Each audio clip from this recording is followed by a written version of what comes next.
All right. Good morning. Good morning, good afternoon, and good evening, wherever you are in this world. Welcome, everybody, to the 2023 Analysis Working Group Symposium. Before we begin the event, I just wanted to cover a few housekeeping items. First and foremost, I wanted to give a shout out and a big thank you to Blue Marble Space, who is sponsoring the event and providing the platform that we are using.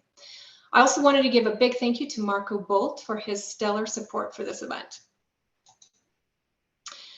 As we proceed through the event, and if you're really interested in the work that is happening within the analysis working groups, we highly encourage you to join.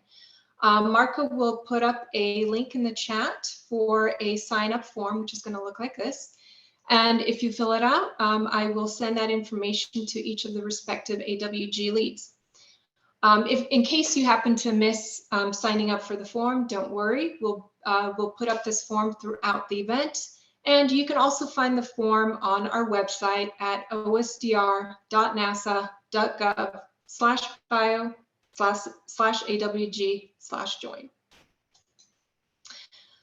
So for all of the participants, your audio and video is disabled. And if you have any questions for the speakers, then we'll be using Conference.io, and Marco will put the link to that to Conference.io in the chat. For those of you that are new to Conference.io, the way that you can ask a question is by first clicking on this plus sign here, which will allow you to put in a question. Then you're going to type in your question. And lastly, you can use the caret to upvote any questions you may like. I will do my best to try and answer as many questions as possible in the allotted time. But to help me prioritize which questions get asked, I will be asking the questions that have the highest number of upvotes. So with that, I would like to hand it over to Lauren Sanders, who is the acting project scientist for GeneLab. Thank you, Lavorka. Welcome, everyone. So nice to see you here. Can you go to the next slide, Lavorka? So the work that we're going to hear about at today's symposium focuses on space biology, which aims to pursue safe and successful space exploration by studying how these basic life processes are affected by the space environment. Next slide. NASA has several open science resources to maximize this spaceflight research. So for example, the Biospecimens Sharing Program dissects and preserves rodent tissues from flight and ground investigations and coordinates tissue sharing. NBISC maintains a collection of non-human tissue and microbial specimens, which can then be requested by researchers. ALSDA collects and curates mission and project imaging data, while the GeneLab Data Repository collects and curates spaceflight and space-relevant omics data. Next slide.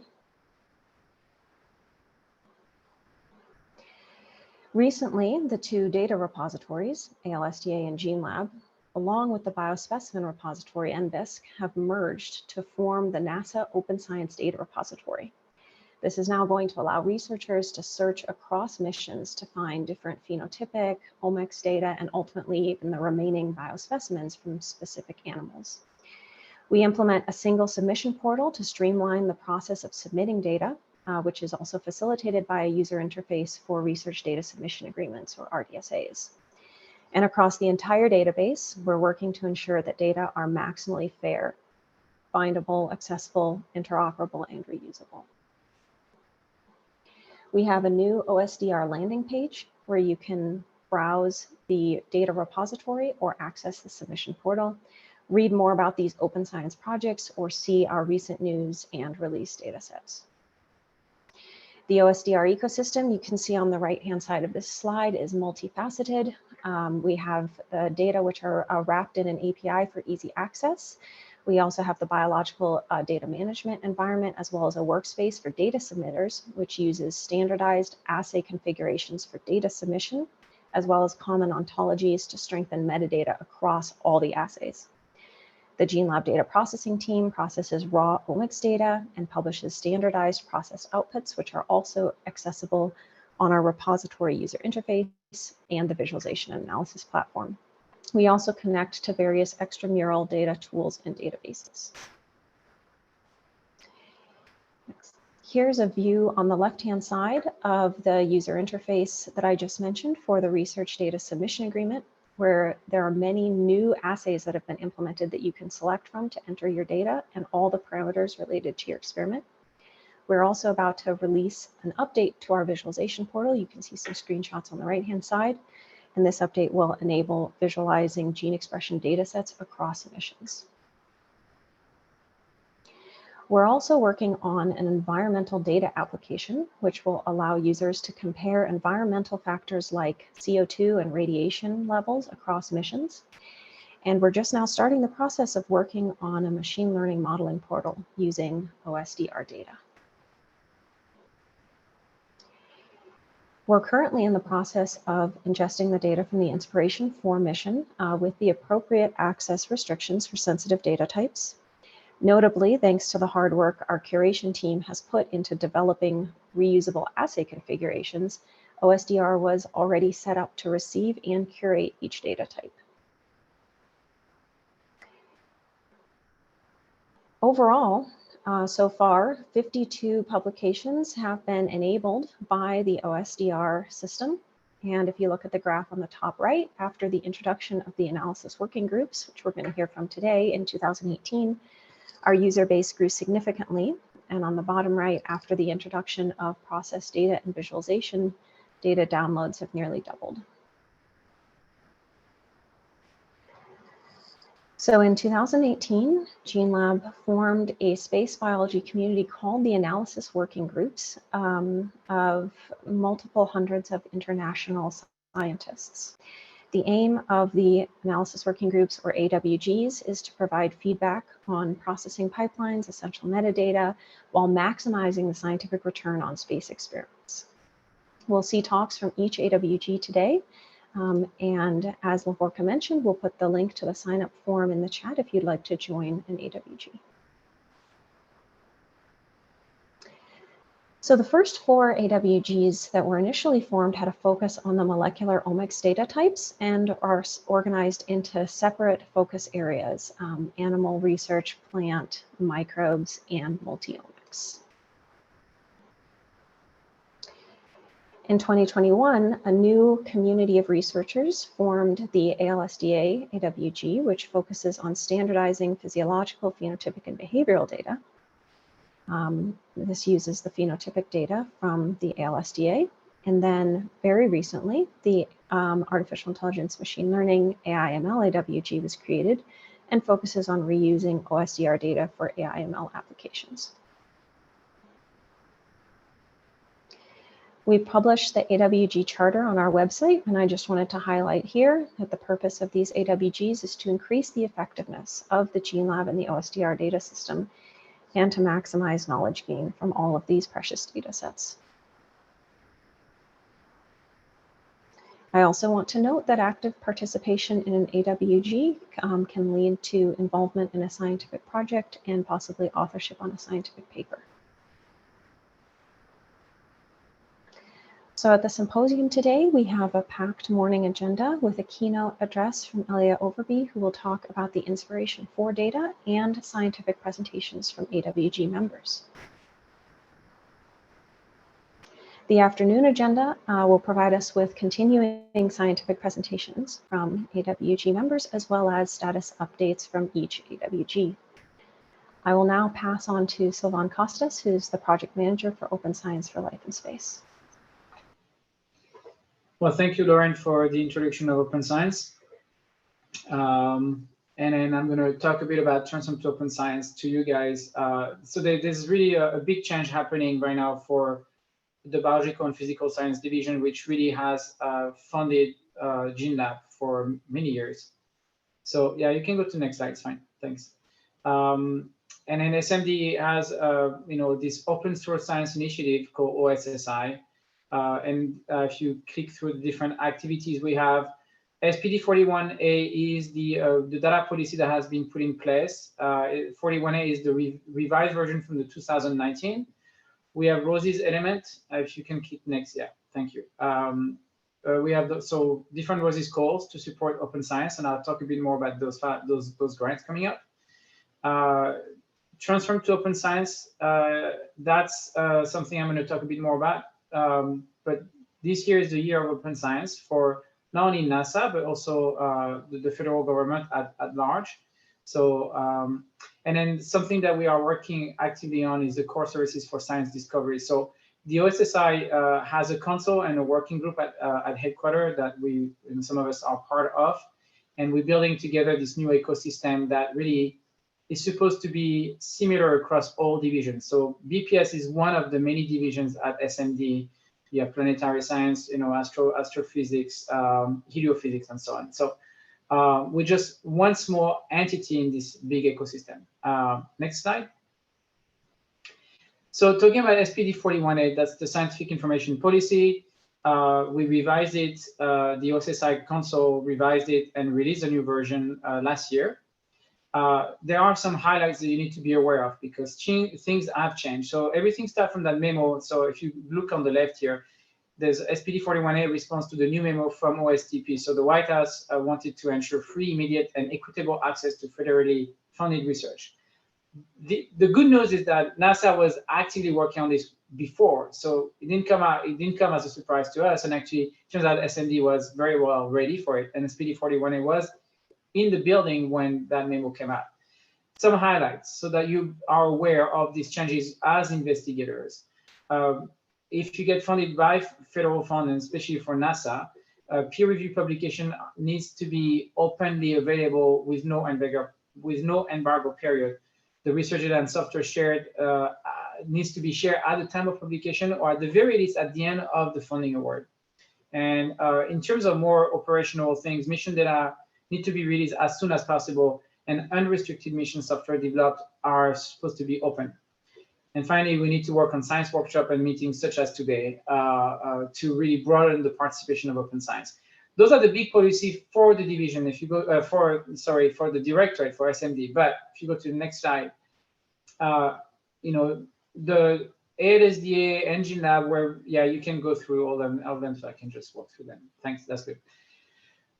We've been working actively on this policy and refining it for BPS, for our division. And so it looks very similar. You can see here the timeline. And some of you were in the town hall that we have last year, but we did a public release of BPS back in November of 2022. Now we are at different phases. If you look at the timeline at the bottom, we are putting together FAQ. We are putting together a data management plan, and we call it the OSDMP because that's really the term that SMD is using. And that OSDMP, Open Science Data Management Plan, DS stands for software and data management plan. Those are really new items that we need to work on, and we're currently working with BPS to finalize some of these templates for the ROSIS call. And we're in the phase currently in implementing the policy for BPS.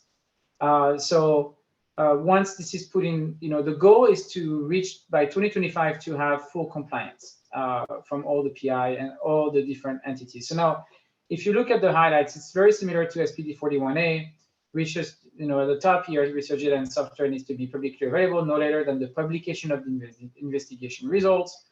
Operation data should be immediately available to the public. And then any data that I'm not used to support publication must be submitted by the end of the period of performance, at the end of the grant. The way to retain some of your data behind a firewall is to ask for a no-cost extension, and there should be a good reason for it.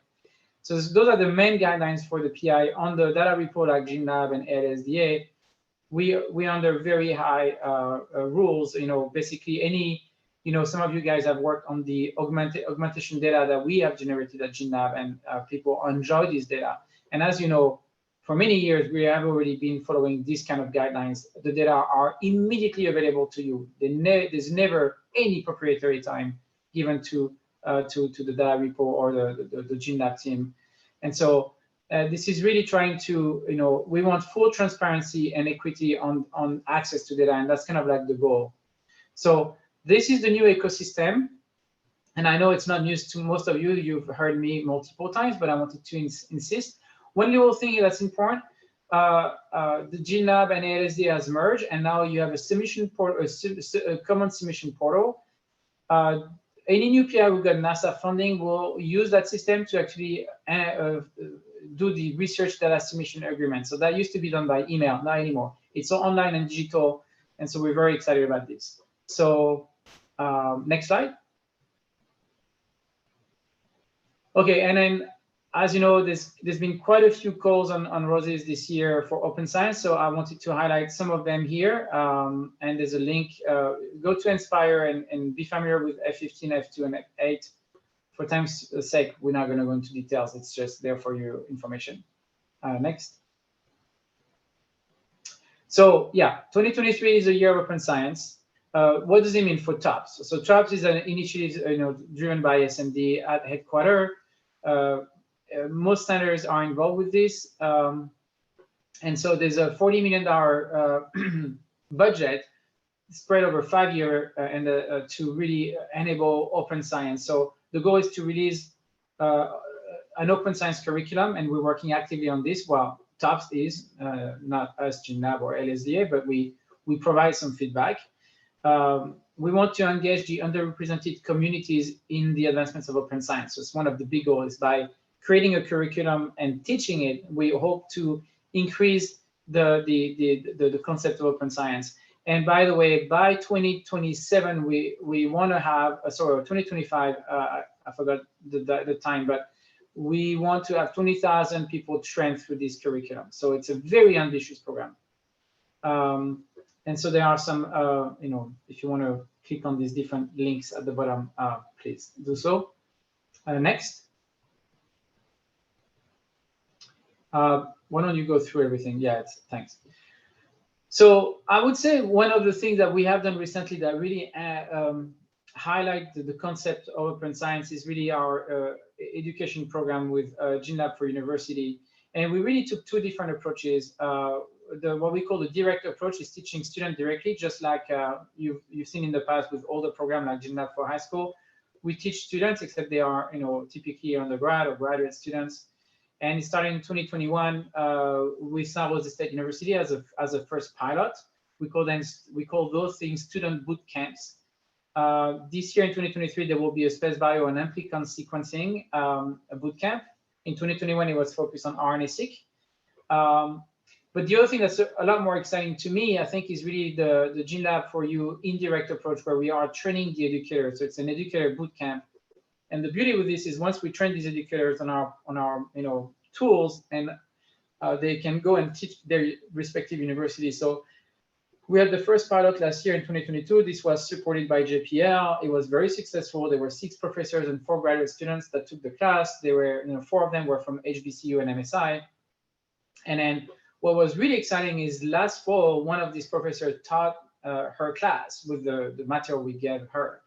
And then we are, we will repeat this experience very soon. So this is extremely exciting. The working group already heard about it on the left side, so I'm not going to repeat what Lauren just told you about it. So next. This is it for me. We are a bit ahead of schedule, which is great. And this is my great pleasure to introduce our keynote speaker. So if I can have the next slide. So Dr. Eliah Overbey is our keynote speaker today. She's a NASA postdoctoral fellow in the lab of Dr. Chris Mason at Cornell Medicine University. She got her PhD in genome science at the University of Washington, and she currently manages the Spaceomics and Medical Atlas, SOMA, to characterize multi-omics changes that occur in astronauts during spaceflight. I am very happy to have Eliah talk today, because I don't know if, well, for us at GeneLab, we've known Eliah since 2018. She was one of the first, I think she was the first graduate student reaching out to me. We went to AWGs and we got the idea of the analysis working group in January, and I think in February she was already on it, calling me or reaching out to me saying, I want to be part of that. And she became a very essential person in the AWG. And in 2019, actually, she joined us for an internship with at GeneLab with Dr. John Galaska. So I'm so happy to see the progress of your career, Eliah, and I can't wait to hear you speak. So thank you. Thank you so much, Sylvain. Let me pull my slides up here.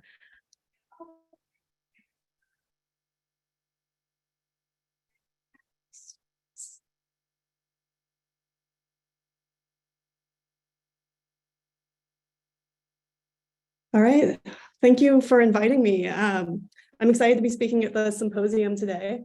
Like Sylvain mentioned, I got my start in spaceflight research when I was in graduate school at the University of Washington. I joined the AWGs, the animal AWG. It's been really amazing to watch these groups grow over the years. It's grown so much in such a short period of time. So my talk today is about astronaut genomics and the age of commercial spaceflight. It's a bit future oriented, and it's looking at how we can use commercial spaceflight as an opportunity to perform more human multi-omic research. So what I'll be covering today, I'm going to start with some videos of the first commercial space flights that occurred in 2021. Next, I'll discuss the biospecimen sample collection that we performed on the Inspiration 4 crew and some of the early multi-omic insights from that study. And last, I'll touch on data accessibility and how we can make omics data from human spaceflight available to the GeneLab community. So I'm going to start us off here with a video. So this is a video from the first commercial spaceflight mission. This flew on July 11th, 2021. This mission was Unity 22. It was achieved by Virgin Galactic, which is Richard Branson's spaceflight company. And you can see here, he was actually on its first inaugural flight.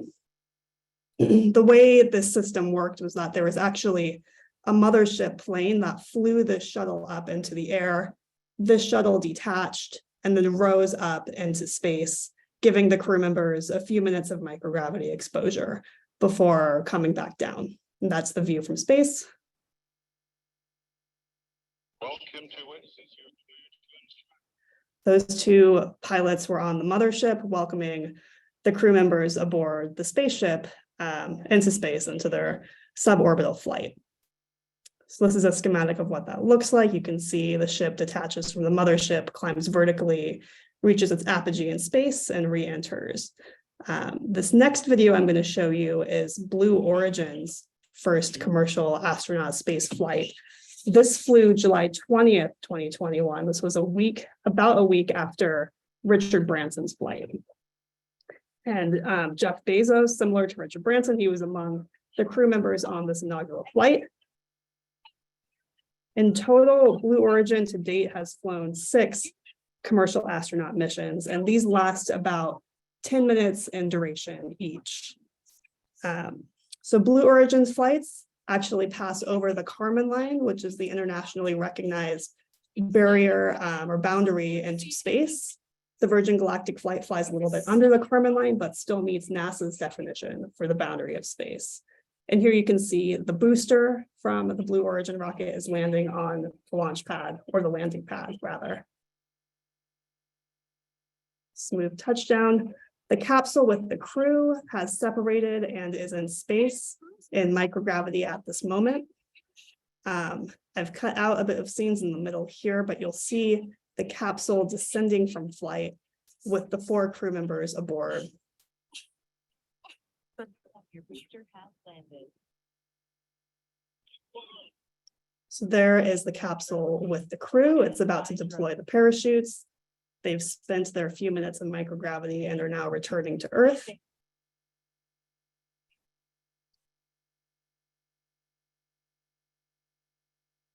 And what I'll show you after this are some of the reactions from crew members that have been aboard these flights. I have 2 reactions from 2 individuals you'll probably recognize. They were not on this first mission, but were on the second and third missions that Blue Origin flew.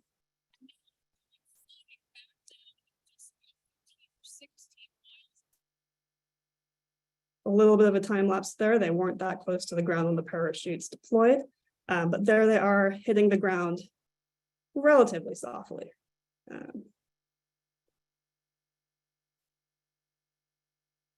There they go. And that is Blue Origin.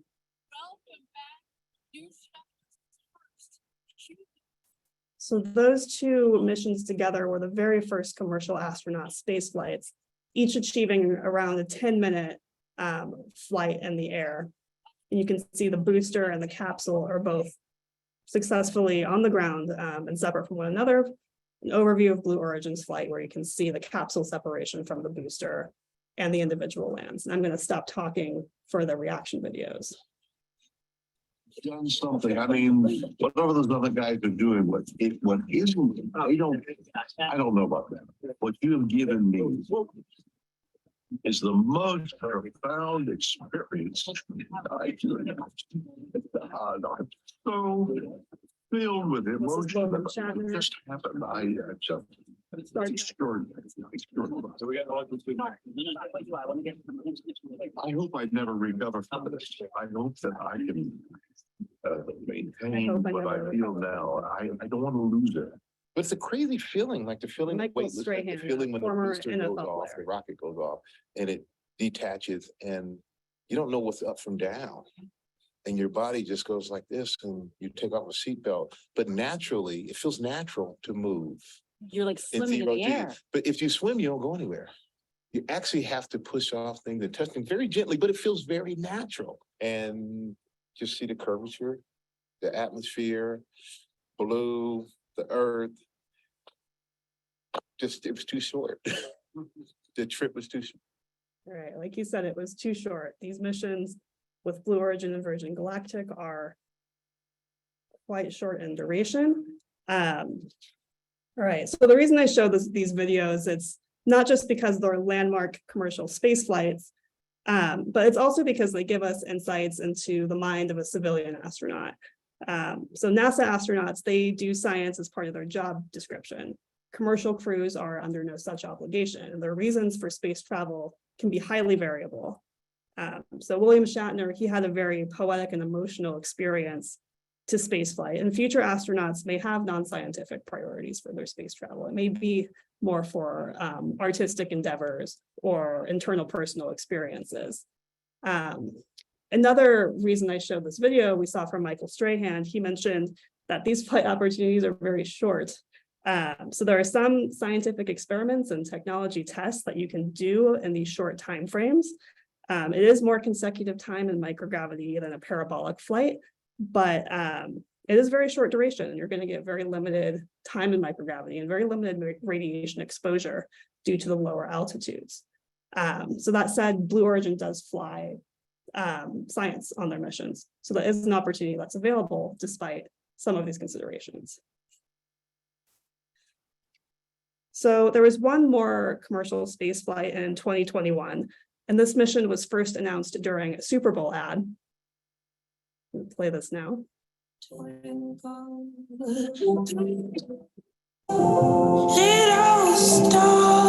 This fall, Inspiration 4 launches as the first all-civilian mission to space. And you could be on board.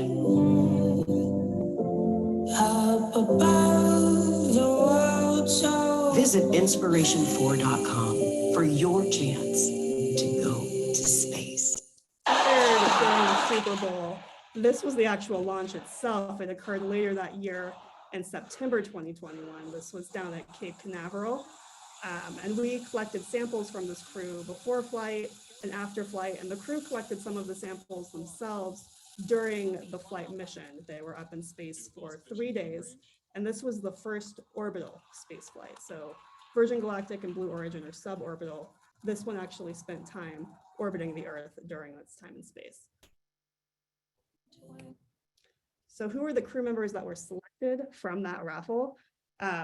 So Jared Isaacman was the first crew member. He was the financer of the mission. He's CEO of Shift 4 Payments.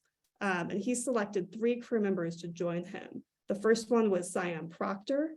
She was a teacher, a geoscientist with a PhD from Arizona. There is Haley Arsenault, a childhood cancer survivor who is now a physician assistant at St. Jude's. And there was Chris Sombrowski, who works in the aerospace industry up in the Seattle area. So this was the first all-private mission to Earth's orbit. It was a 3-day mission, and it's been regarded as a new era in human spaceflight, where we're not just sending up people anymore who have undergone years of training, who are employed by the government, who have very designated missions. These are people who get to design their own priorities, who learn how to go to space relatively quickly, and have a lot more freedom in what they do while they're up there.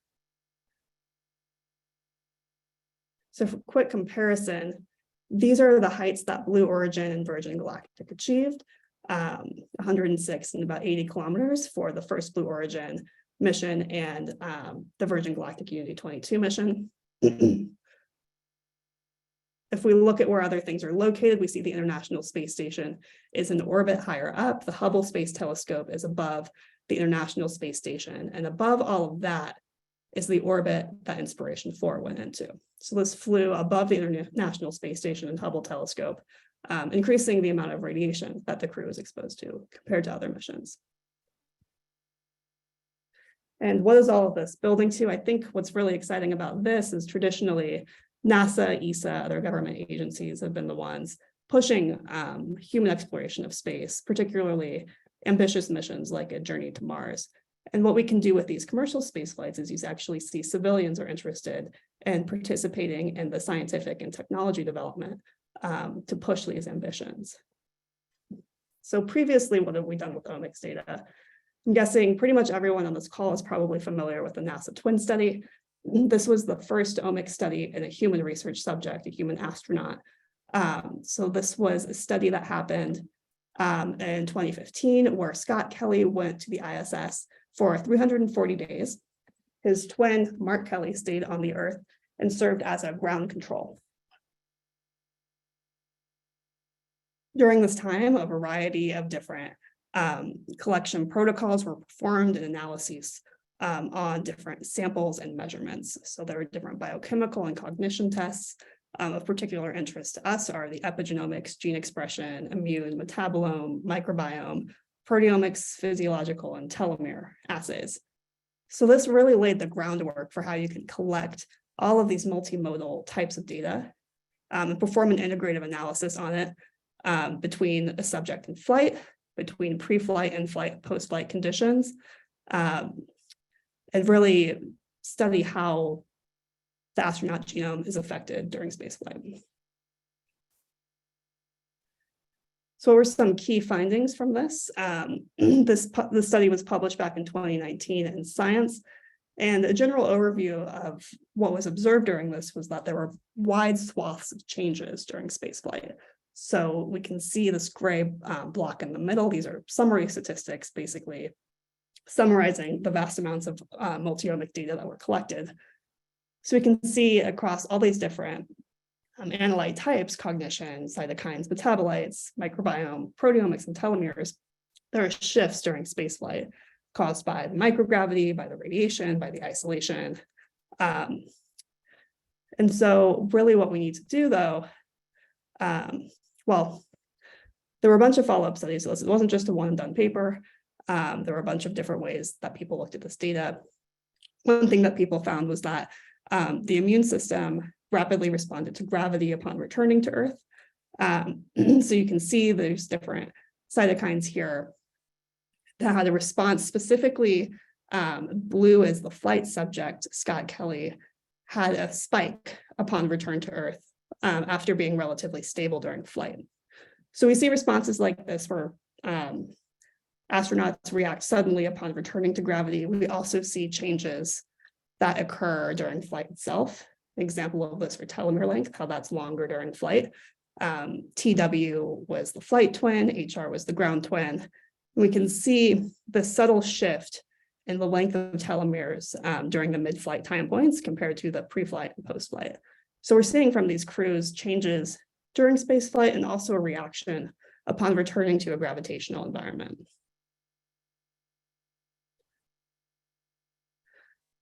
All right, so what's the problem with this study? The biggest problem to me is that there's a small n problem. It's just a single astronaut, massive amount of data, but single astronaut, and it's just from one specific mission. So how can we go about solving the small n problem, getting an increased number of participants to strengthen some of our conclusions that we're seeing from this omics data. So as Sylvain mentioned in the introduction, we're working on something called the Space Omics and Medical Atlas, or SOMA for short. What we're doing is we're working to standardize methodology across missions. This includes both sample collection and the omics assays that we're performing. And doing this will allow us to aggregate multimodal and multi-omic data. We're also biobanking samples in this process. We're not using all of the samples that we collect. We're banking some of them so that either when new assays come out, or if we want to perform assays across multiple crews and minimize batch effects, we have samples from previous missions that we can incorporate into the study design.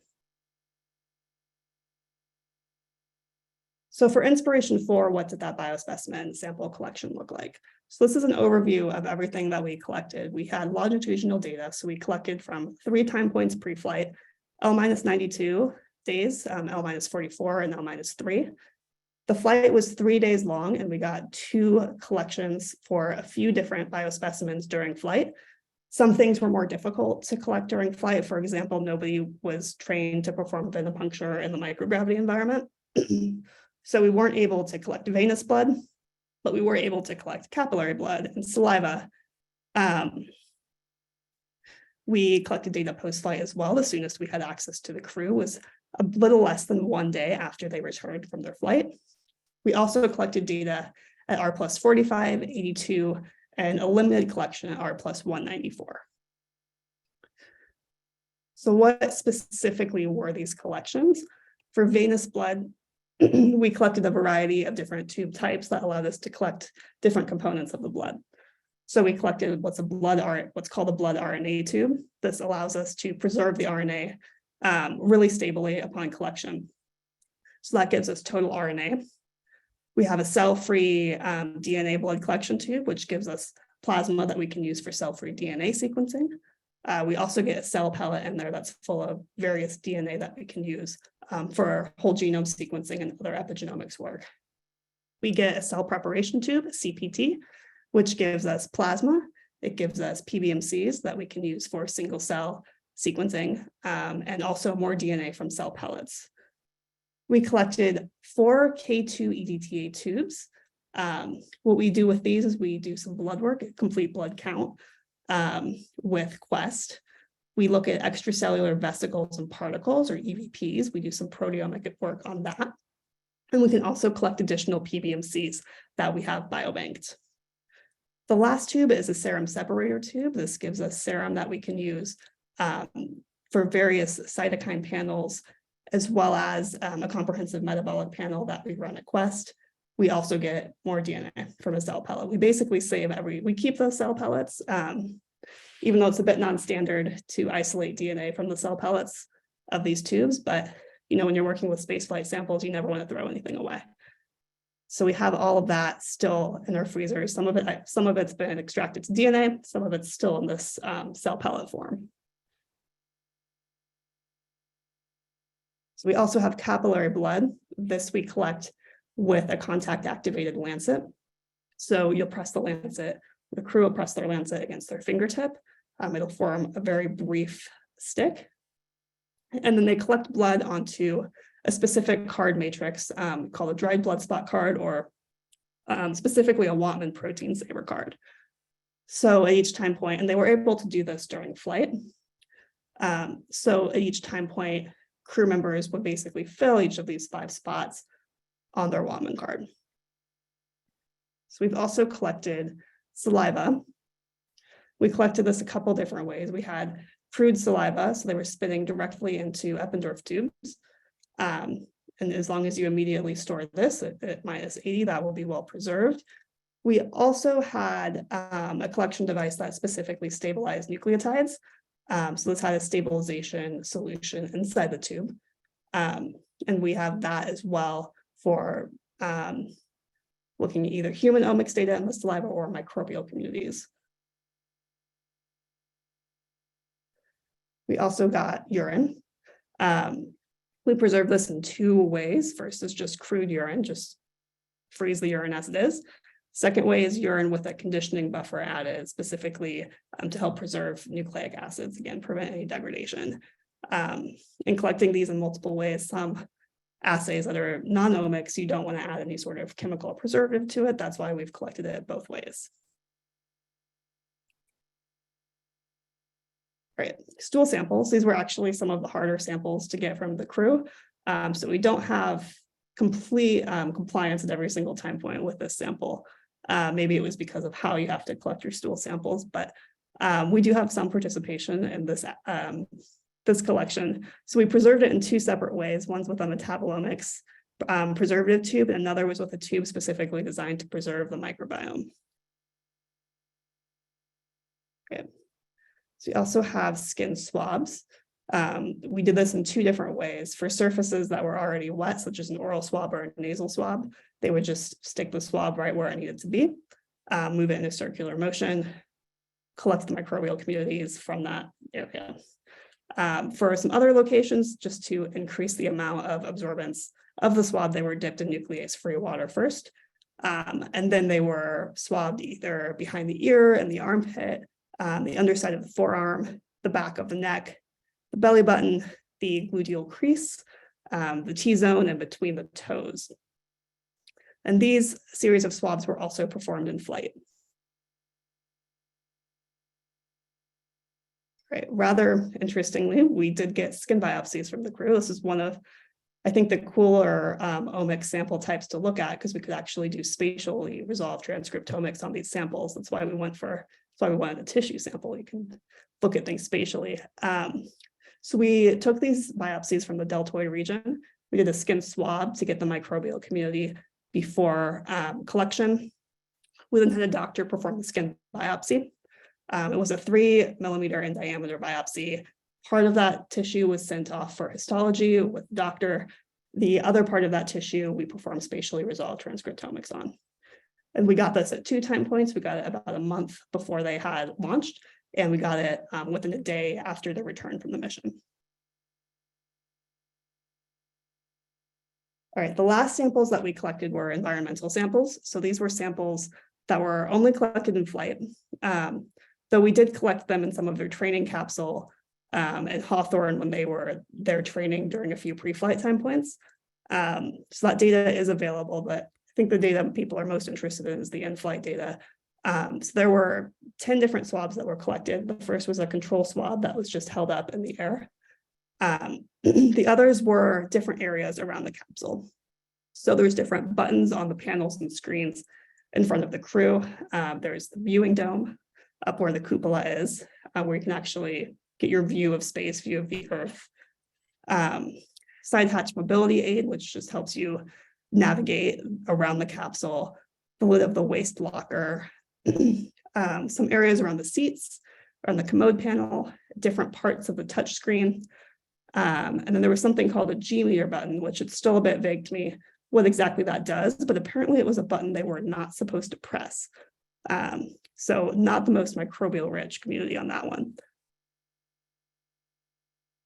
All right. So from all of that, we've collected all those samples. So what data have we generated? So here's an overview of exactly which time points we collected at again. It's divided now up into a few different categories. We have this pre-flight category that was everything before flight.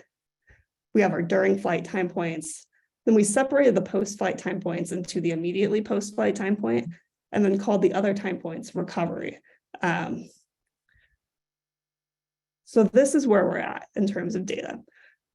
We've worked with a variety of sample types at this point, though we have certainly not exhausted everything.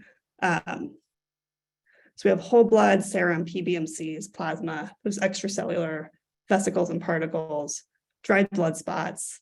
We have these microbiome swabs from the oral and nasal cavities, the other swabs from the skin, as well as the biopsy, and then the microbiome swabs from the capsule. We're working on making as much of this data publicly available as possible. Some of it will be private, but still available. Like, I'll go into the process for that a bit later in the talk. But that's what this column is denoting. Here is where this data will be available exactly. In the middle here, we've denoted exactly at which time points the assay was performed. So we have our assays here: whole genome sequencing, diploidal hematopoiesis assay, direct RNA-seq. That was on Oxford Nanopore. And going down the list here: metagenome, metatranscriptome, spatially resolved transcriptomics, et cetera. So we also have different profiles that we've generated. Some of these are descriptive profiles. So these are profiles that summarize a single time point, as opposed to comparative profiles, which compare gene expression or proteomics abundance across time points. So that would be when you're comparing pre-flight to post-flight, or pre-flight to recovery, et cetera. Right. So there's not time to go into exactly what all the results from these assays are. So I've highlighted a few key points, a few key assays here. So we'll take a look at some of the single nuclei data that we've generated for RNA-seq and ATAC-seq. Take a look at the telomere qPCR data and the spatially resolved transcriptomics. All right. So this is what we performed for our single nuclei sequencing. We use the 10x Genomics platform. It's the Chromium, it was the multi-omic kit that does ATAC-seq plus gene expression. And we did this for 6 different time points. We have our pre-flight time points and our post-flight time points. Since we weren't able to do venipuncture during flight, we don't have in-flight for this. But we do see a lot of differences in expression and chromatin accessibility during the September post-flight time point, which was about a day after they landed. All right, so this is a very standard workflow for 10x Genomics. This is what was generated in total across all time points. We had over 150,000 cells that we profiled. These were all PBMCs. We see them clustering exactly how we would expect. We have our monocytes, our natural killer cells, our T cell populations, B cell populations, and we're seeing cluster-specific expression of the markers that we would expect for each of these cell types. Right, so what did we actually see within this data? One thing that we found was that monocytes have a much stronger epigenetic change in their ATAC-seq signal. Other cells were generally just shifting their gene expression patterns. So looking at this here, these are looking at different peaks from the ATAC-seq data. This column, or this row in the middle here for monocytes, we see that monocytes have much more differential peaks before pre-flight to the post-flight time point. When we look at gene expression data, however, it's a lot more varied. We see a lot of gene expression differences in basically every single PBMC subpopulation. So there is a difference that we're seeing between epigenomic shifts versus these gene expression shifts on a cell-by-cell type basis.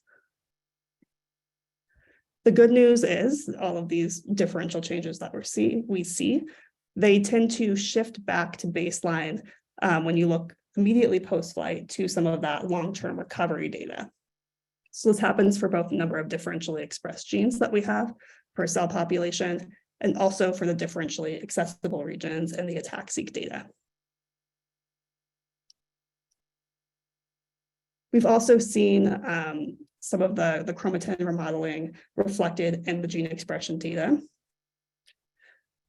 So specifically, we see a lot of differences in nucleosome assembly, chromatin assembly, nucleosome organization, chromatin remodeling. We also see, interestingly, DNA damage and telomere stress indicated in the data. So this leads us into doing this analysis again for telomere elongation, whether or not that occurs during a 3-day mission. So we generated this data, we were able to generate it in flight using the capillary blood collected from the Watman cards. And so when we looked at the telomere length, we did this with qPCR in conjunction with Susan Bailey's lab. And what we see, we have pre-flight here done on this column here. We do see increase in telomere length. During flight, it's statistically significant for one crew member. The rest of the crew members, it trends upwards. So for every single crew member, it trended upwards or was statistically significant. And we do see it decreasing during post-flight and recovery. So this was interesting because telomere elongation typically happens in conjunction with vigorous exercise when you're on Earth. For the twin study, Scott Kelly, who was on the space station, when you're up there, you have to do like 1 to 2 hours of exercise a day. So there was a little bit of a question of whether or not telomere elongation was due to the astronaut lifestyle. or whether it was truly an impact of spaceflight. So the Inspiration 4 crew is interesting because they were basically, they never left the Dragon capsule, it never docked with anything else. So they were confined to what is essentially a large camping tent for 3 days. They weren't really able to do any sort of exercise. And we're still seeing this effect in the telomeres, albeit a little bit more subtle than with the twin study. All right, there's my 1 minute ding. I'll go quickly through the rest of this here. So last thing that I want to touch on is the spatial transcriptomic work. So there's a variety of skin pathologies that have been observed during spaceflight. We wanted to look at this on a transcriptomic level and on a skin layer level. So we worked with NanoString to do this. We profiled 4 different regions of the skin. Altogether, these are, I believe, is most of our regions of interest that we profiled with the spatial system. We see clustering according to different regions of the skin. So we know each of these are distinct regions. We've seen differentially expressed genes that are unique to skin compartments. And we see that the differentially expressed genes within those skin compartments tend to be unique to that compartment and not shared across different compartments. In terms of what these differentially expressed genes are doing per skin layer, we see global differences in cross signaling and inflammatory response, whereas we see some more specific differences in DNA repair and then interferon responses. Okay, just a bit more data on what's coming soon. So some community resources in the pipeline. We're also working as sort of a supplementary resource to the GeneLab's visualization on some other data visualization software to visualize the data that we've generated here. We're working on making, we have excess biospecimen samples from these missions. So we're working on making those available through creating the Cornell Aerospace Medicine Biobank, or CAMBank. So you'll be able to view all the specimen samples within this biobank and submit requests for samples. These are what we're currently in the process of uploading to the GeneLab database. We have our OSD IDs all ready to go, and we're currently uploading both raw and processed omics data. A quick statement on data availability, on accessibility versus privacy. This is a big issue with spaceflight genomics because you can basically identify who an astronaut is from their genomic data. So there's been this trade-off between how accessible can you make the data versus how private should it be, since you can basically identify an individual's genome. And so for processed data that doesn't have raw omics sequences, we lean towards making that completely publicly accessible. Whereas the raw omics data, the AT, Cs, and Gs, are going to be a bit more private. You'll have to go through just an institutional verification process similar to DB-GAP, where basically there's just now a paper trail that tracks who is accessing the data and verifying that you're with an academic institution, but then the data will be accessible to those who want it. Quick statement on what is up next. There are plenty more opportunities for to work with commercial crews. There are 4 commercial space stations actively being planned. Axiom Space has already sent its first mission up to the ISS. They're eventually going to detach their own space station from the ISS and be a free flyer. Their next mission, AX2, is coming up in the upcoming months. We have Polaris Dawn, the next mission from SpaceX, coming up this summer, which will be collecting biospecimen samples from that crew as well. And this is part of the larger Polaris program, which will be a series of 3 missions, Inspiration 4, and then 3 missions, including Polaris Dawn. The first 2 of those will be, again, free flyer missions of the Dragon capsule, and the last one will be the first crewed launch, so the first launch with people in a Starship. And thank you so much to our many collaborators, and I'll open the floor for questions. Thank you so much, Eliah. That was awesome. So we have quite a few questions for you here. Let's see how many we can get through. The first question is, did you see any biological changes in the Inspiration 4 astronauts, which were surprising or different from what you had previously seen in the twin study?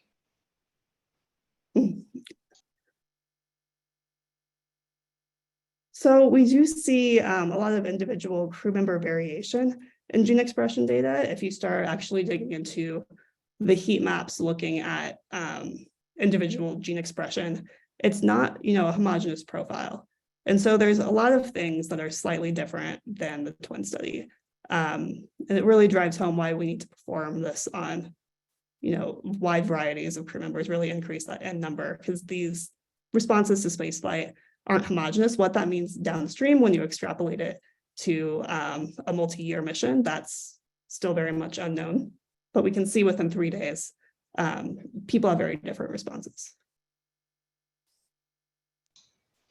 Awesome. Second question is, on Inspiration 4, was the same person collecting each specimen, or did each person collect their own specimens? And if the latter, are you concerned about collection batch effect signals clouding the biological signals? That's a good question. So on the flight, each of them did collect their own set of samples. So they were collecting their own saliva, their own swabs. And that could introduce a subtle batch effect. I'm not worried about it significantly changing the scientific results.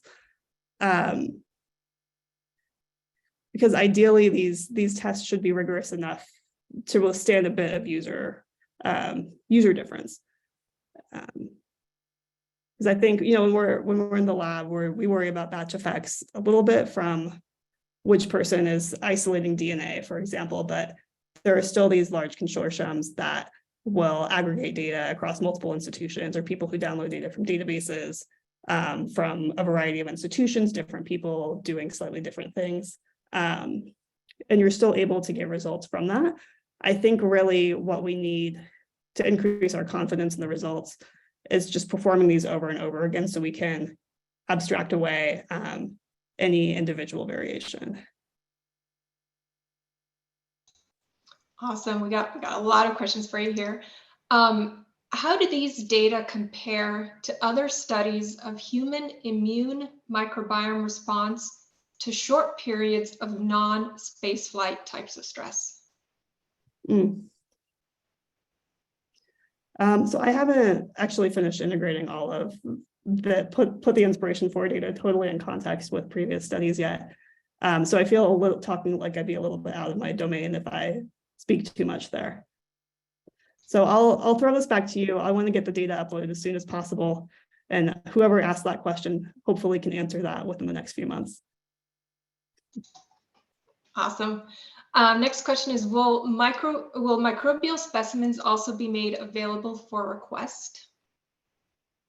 Yeah, so we do have some microbial data left. The microbial samples were very low biomass. We actually didn't even get a read on the qubit until we did PCR on some of the samples. And they are very noisy, but we do have remaining sample from most of those swabs. So we can make those accessible if there are additional assays that should be performed. Awesome. What is the process used to determine which data sets should be publicly available and which should be controlled access? Yeah. So the primary decision there is how easy it is to identify the individual and how sensitive the data is. So, I mean, the raw genomic sequence is the most sensitive data, and that's, I think, always going to be, at least for the time being, controlled access. Where what we're making accessible is more differentially expressed gene results, like from a pipeline or differentially abundant proteins. It's, in theory, you can still probably identify who some of the people are from that, but your potential to misuse that information is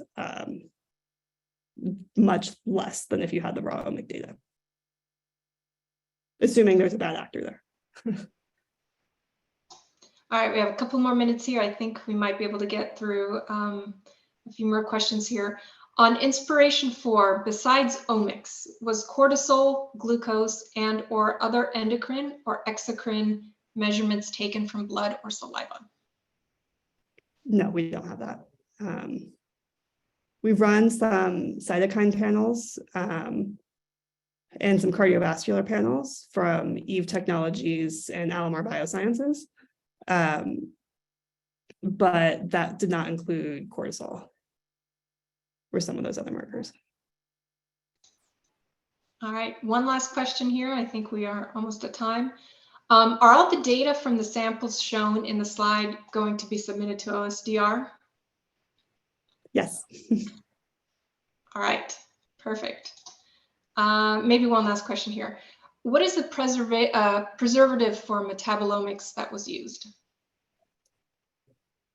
Oh, so I can tell you what company it was from. It was DNA Genotech. And they have different tubes that they use for sample collection. So we used their tubes. I'm not sure what exactly is in that proprietary formula. Wonderful. Thank you so much. It was an absolute pleasure having you give the keynote address here. And so now we are going to move on to our next speaker. Thank you. And our next speaker is Begum Mathick. She is from HCA Florida Brandon Hospital, and she will be representing the animal AWG group. And just for reference, this particular section will be speakers from the, there'll be science talks from the analysis working groups, where we'll have a 12-minute presentation, about a 3-minute Q&A. So Begum, take it away. Thank you so much for the introduction. I'm going to share my screen now.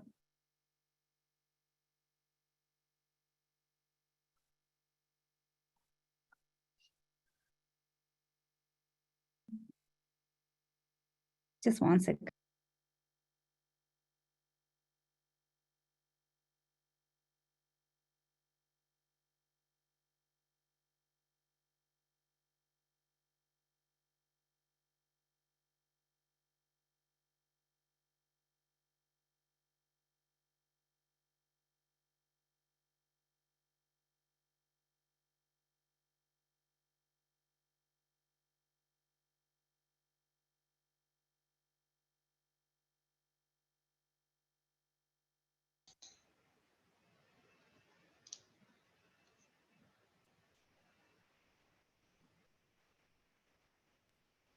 Can everybody see my screen?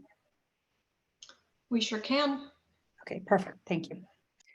So thank you for this opportunity. Today, I will talk about our project about how spaceflight induces changes in gene expression profiles linked to insulin and estrogen. First of all, why insulin and estrogen? So both hormones are evolutionary conservative, and both hormones are very important in terms of metabolism and reproductive biology. And we already have some data about insulin resistance has been reported in astronauts, and there has been some sex differences observed, being female astronauts having better HOMA-IR values.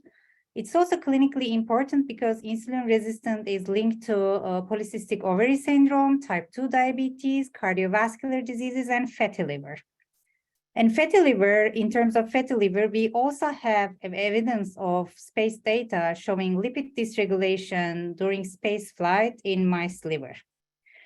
On the other hand, in terms of estrogen, we have a little bit less data in terms of space biology, and it's a little bit complicated axis, like the estrogen synthesis and metabolism.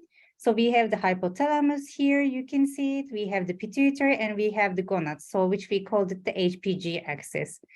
Why this is important? Because due to the environment in space, like we have a lot of physiological changes, like intracranial fluid displacement. It can involve like pituitary gland. It could affect maybe FSH and LH secretions here. We also have some changes in circadian rhythm, which is also closely related to reproductive biology. There is also effects of microgravity and fluid shift. When we were talking about the fluid shifting upwards, also the lower extremity fluid is going to be decreased. So we don't have data much about indeed the pelvic organ blood supply.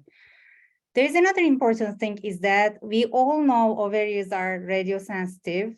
We now have this data as a clinician, but also there is a space radiation. So the radiation is different. So that's why there are possibilities at the different levels that may affect estrogen synthesis, metabolism, or signaling.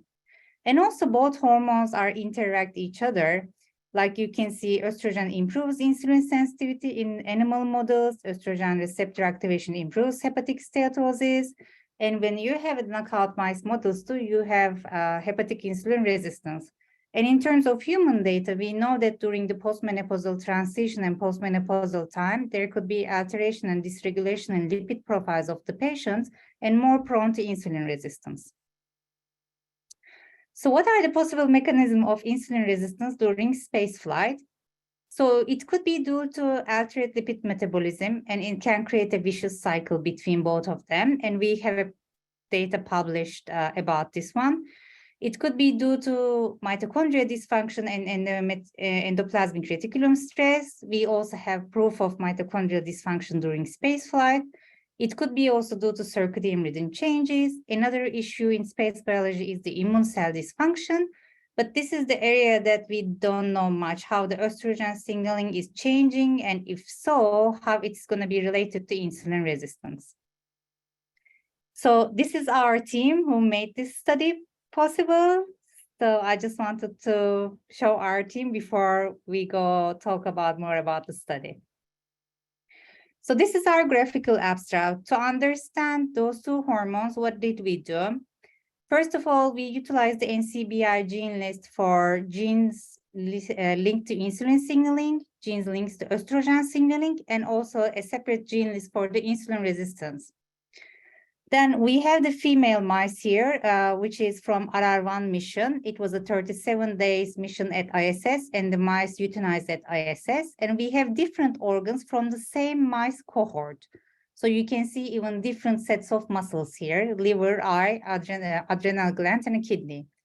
We have the bulk RNA-seq data from this one processed by GeneLab.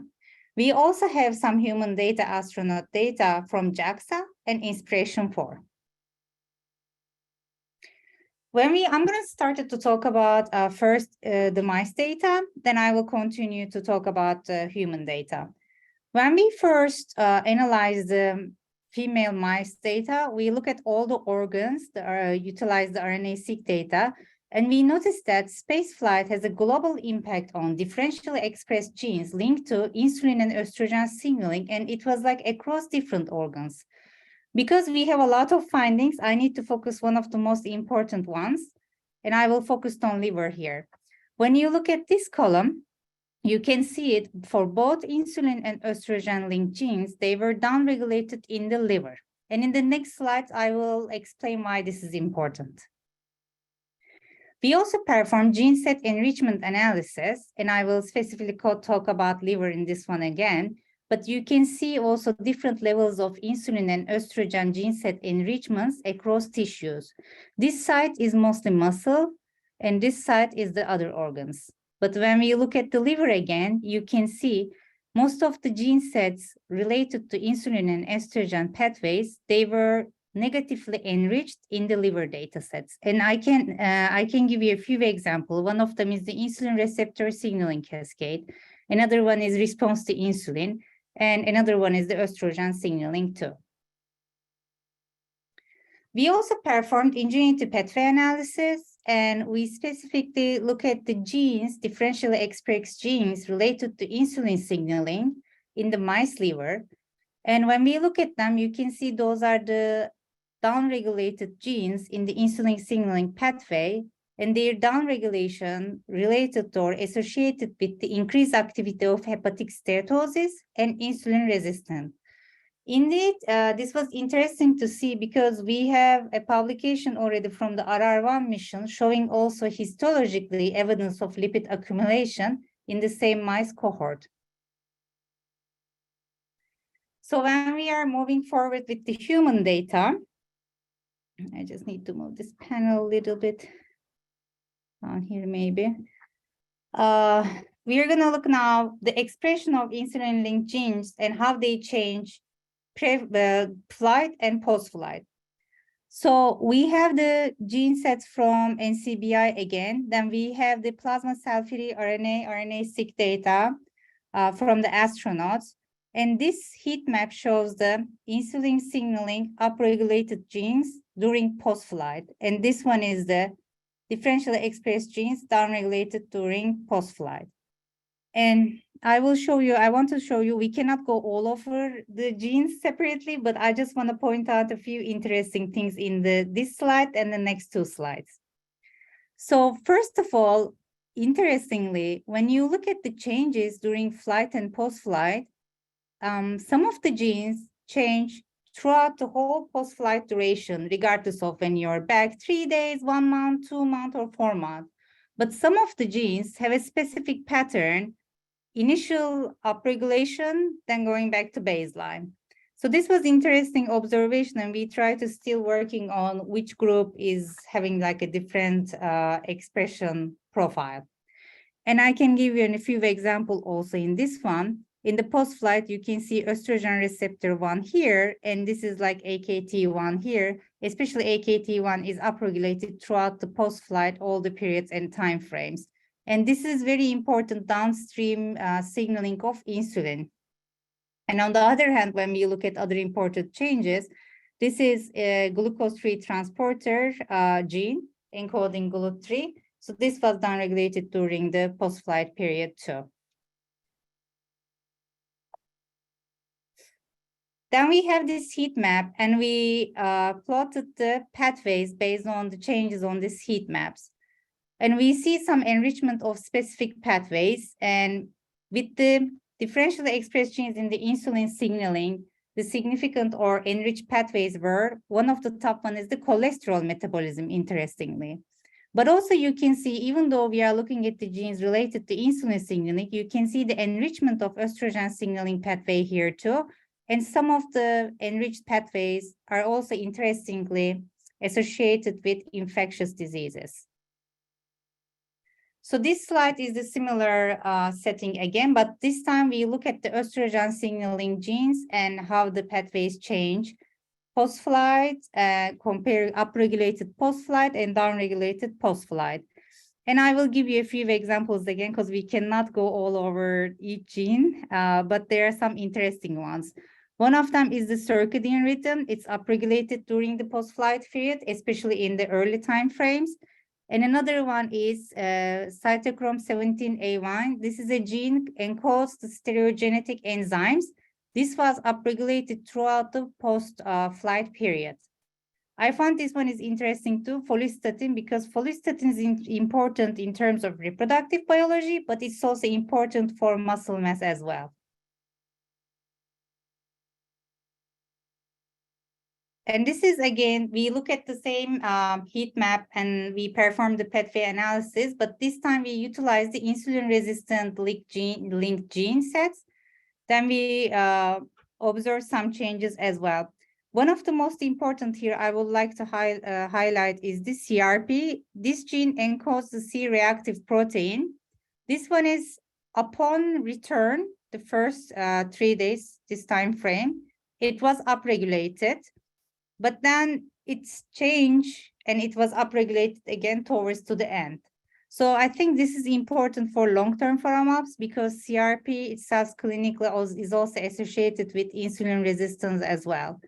And another important one is sex hormone binding globulin. You can see the regulation of this gene being upregulated or returned to baseline at different time intervals. This is also important because it can affect the free concentration of the circulating hormones. And then you can see the insulin resistance as here again as an enriched pathway. We also further look at other human missions and tissues, and we observe some sex differences in this one. One of the important one is this. We have the single SAN gene expressions of PBMCs here from the Inspiration4 data. When we look at, especially in the B cells, and especially under estrogen signaling gene sets, you can see the ratio female differentially expressed genes versus the ratio male differentially expressed genes. And especially in the B cells, the downregulated genes of B cells were higher in females. So we saw some sex differences in terms of subcellular cell types here. We also have the skin biopsy samples from this mission. And depending on the depth of the biopsy, there is the categorization of the compartments. And then we saw that the region-specific sex differences observed when we look at the different compartments. But especially this was more prone for the vascular region in terms of insulin resistance. It was more enriched in females than males. And as a conclusion, we observed some changes, genes associated with insulin and estrogen signaling, and they were altered during and after space flight in both rodents and people across various tissues, because we analyzed different tissues in both rodents and humans. Some of them upregulated, some of them downregulated, but there is definitely a change and alteration during space flight. And in the last slides also, we discussed about this response may be different in men and women. And why this is important, because as I mentioned in the first slide, insulin and estrogen dysregulation can cause disease states like cardiovascular disease, diabetes, and osteoporosis, and like fatty liver. And that's why future studies should target more reproductive organs and endocrine tissues. Thank you again for our team, and special thanks to Chris Mason and his team for Inspiration for Data, and special thanks to Masafumi Muratane and his team for JAXA Data, and also Afshin Beheshti for introducing me to GeneLab. Thank you. Thank you so much, Begum. That was amazing. So we have a few questions for you here.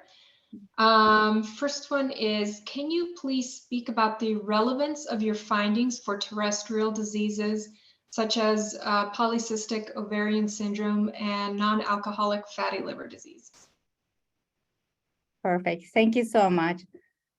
So basically, based on the rodent data, I can say that we definitely can, we have an evidence of fatty liver disease, but also like we don't have a liver from human. But I think future studies is going to give us more information about the lipid profiles if we have a long-term follow-up and different sequential timing sampling during the flights as well. And in terms of polycystic ovarian syndrome, that's also my question too. Like if you have it and if you're going to develop an insulin resistant, is it going to make it worse when you're going to a deep space journey for a longer time? So that kind of leads into the next question is, in your opinion, what do you think is the most likely cause for the hormonal dysregulation you are observing? Is it radiation? Is it microgravity, overall stress, or some combination?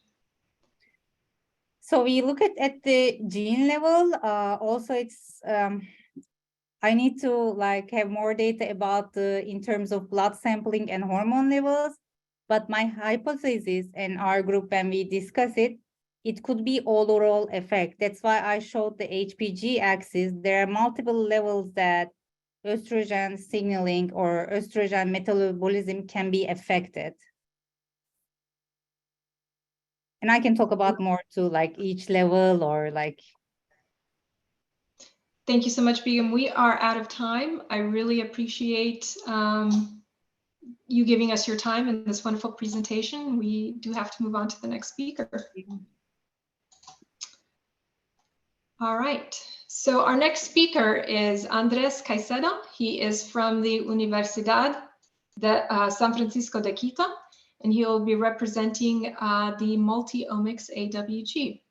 Andrés, go ahead, take it away.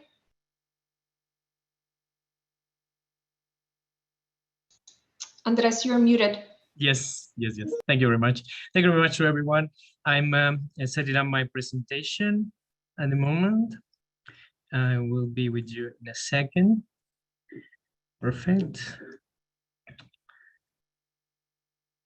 Okay, I hope that everybody's seeing it. Yes. Yeah. Perfect. Thank you very much for this opportunity. It's a pleasure to be here. I'm going to talk to you about our project, the identification of key genes and their altered pathways in sarcopenia as potential biomarkers for muscle loss in astronauts.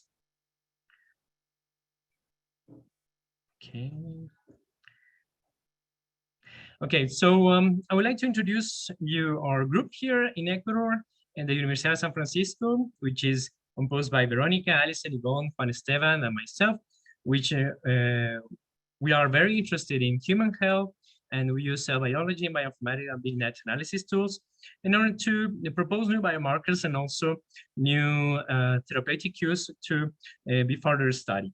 And I would like to also thanks to all the people that were involved in this work, especially from the AWG international team. I'd like to thank Jiwon, Jangkyung, Eliah, Gino, Andrea, Christopher Mason, and Afshin Beheshti, who really support us and provide all the help in order to develop this project further. So I'd like to bring your attention to something that is happening, that after 60 years of space research, maintaining the health of astronauts during the space and after their returning to Earth is still a challenge due to the fact that we still don't know much about what is happening to our biological systems when they are outside there and when they are especially returning. So finding new ways to preserve their health is extremely important. Astronauts suffer from microgravity, from ionizing radiation. They suffer from many sources of stress, like also isolation, mental exhaustion, and everything, and that can damage their biology and also damage their homeostasis. So, but especially by the lack of gravity, astronauts suffer from muscle loss and the reduction of bone density. Interestingly, this muscle loss and reduction of bone density has been linked with the weakness observed in sarcopenic patients here on Earth.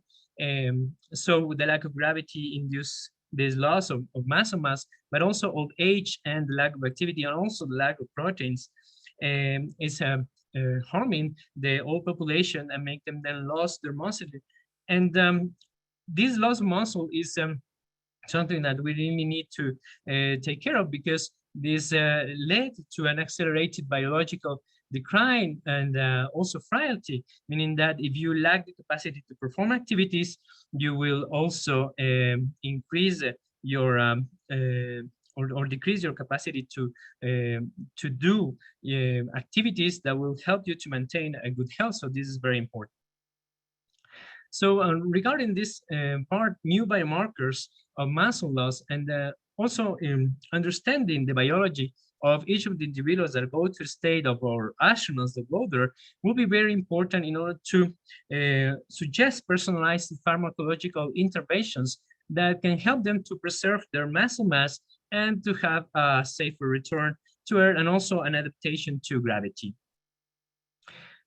So the first challenge on this project was to identify the key genes in sarcopenia that were related to muscle loss, and we wanted to do this by the help of Earth's precision medicine, in which we found three data sets were coming from different parts of the world, from Jamaica, from Hertfordshire, and Singapore, that we all studied because they were muscle biopsies from healthy and sarcopenic patients, and we used 180 samples from RNA-seq, in which we analyzed the individual predictive profiles of these genes and obtained the 687 differentially expressed genes that were correlated with sarcopenia. We performed a co-expression network analysis from which we obtained gene models with the highest correlation with sarcopenia. Thereafter, we perform other analysis, and in this heat map, we present the expression values of these DEX with an average accuracy score to be linked to sarcopenia higher than a 75%. So this is a very good pool of genes that we need to reduce.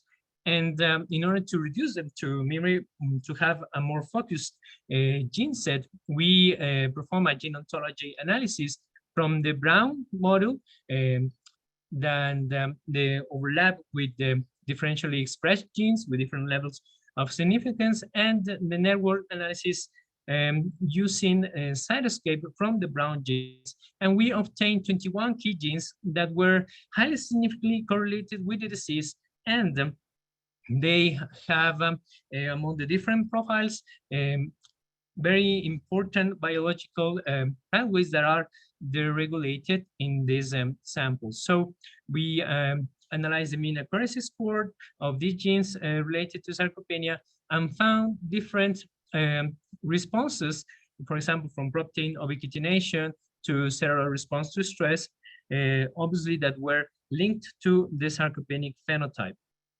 Later after, we wanted to observe the expression of these key genes across the patients with and without sarcopenia, clustering them via key means and the Euclidean distance method. From this part, we were able to observe that the genes that we were able to analyze and to identify correlate with the healthy and sarcopenic arrangements that we observe, for example, in this heat map.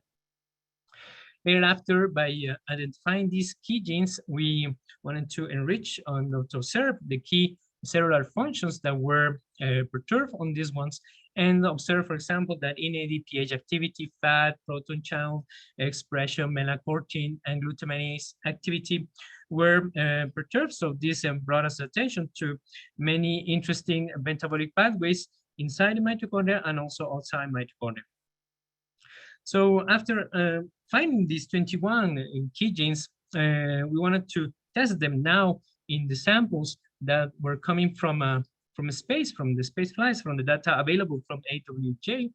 And this represents a very interesting advancement, because we are comparing the data that we obtained from patients here on Earth and comparing it and validating it from the second space age data. So we wanted to compare from different samples.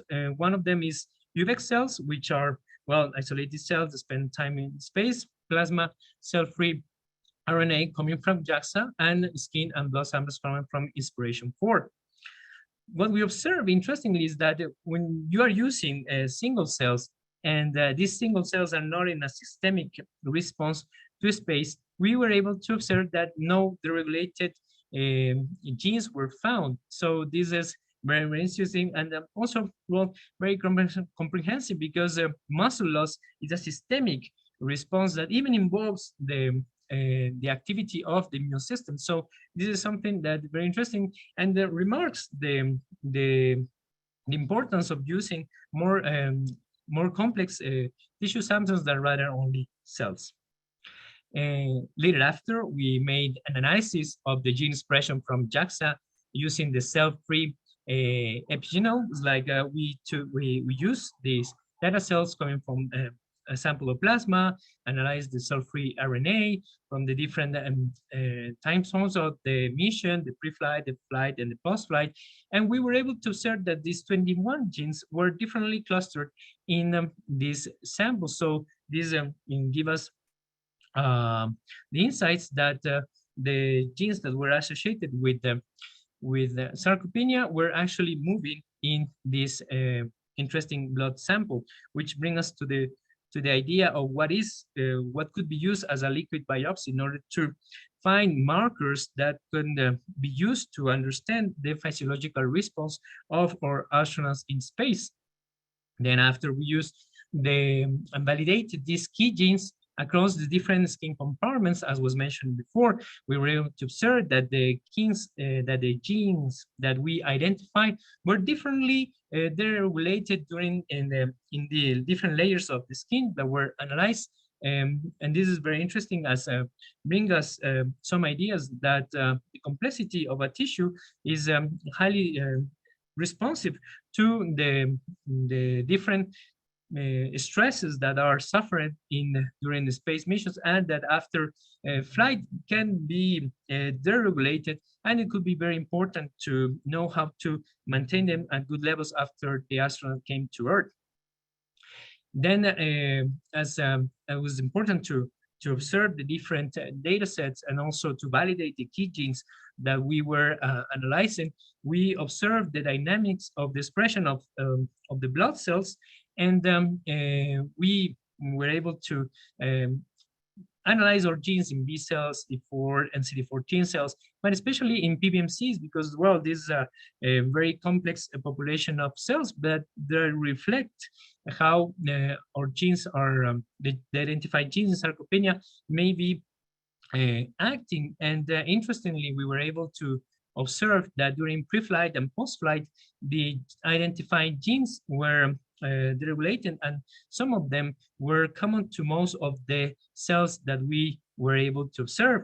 And this comes to this heat map, in which the genes that we identified, 14 of the 21, more specifically, were able to be highly represented in most of the samples that we observed. For example, in the T cells and the PBNCs, and that's from the skin. And we observed that, for example, POMC was very well represented in all the samples. So this could be a very interesting and key biomarker of the possibility of an astronaut to develop sarcopenia, and even from people on Earth to develop this condition. And what is extremely important as well is to exploit the data that is available and to propose and to suggest new pharmacological interventions that could help us to maintain the genes that are regulated, or the genes that are trying to maintain the health of a tissue in space by pharmacological interventions. So based on the chemical interaction of these key genes, using a comparative toxicogenomics database, we were able to observe that key genes, for example, from C, NOX1, SHD, and GLS2, were able to be regulated by some pharmacological interventions that are already in clinical trials or in the market.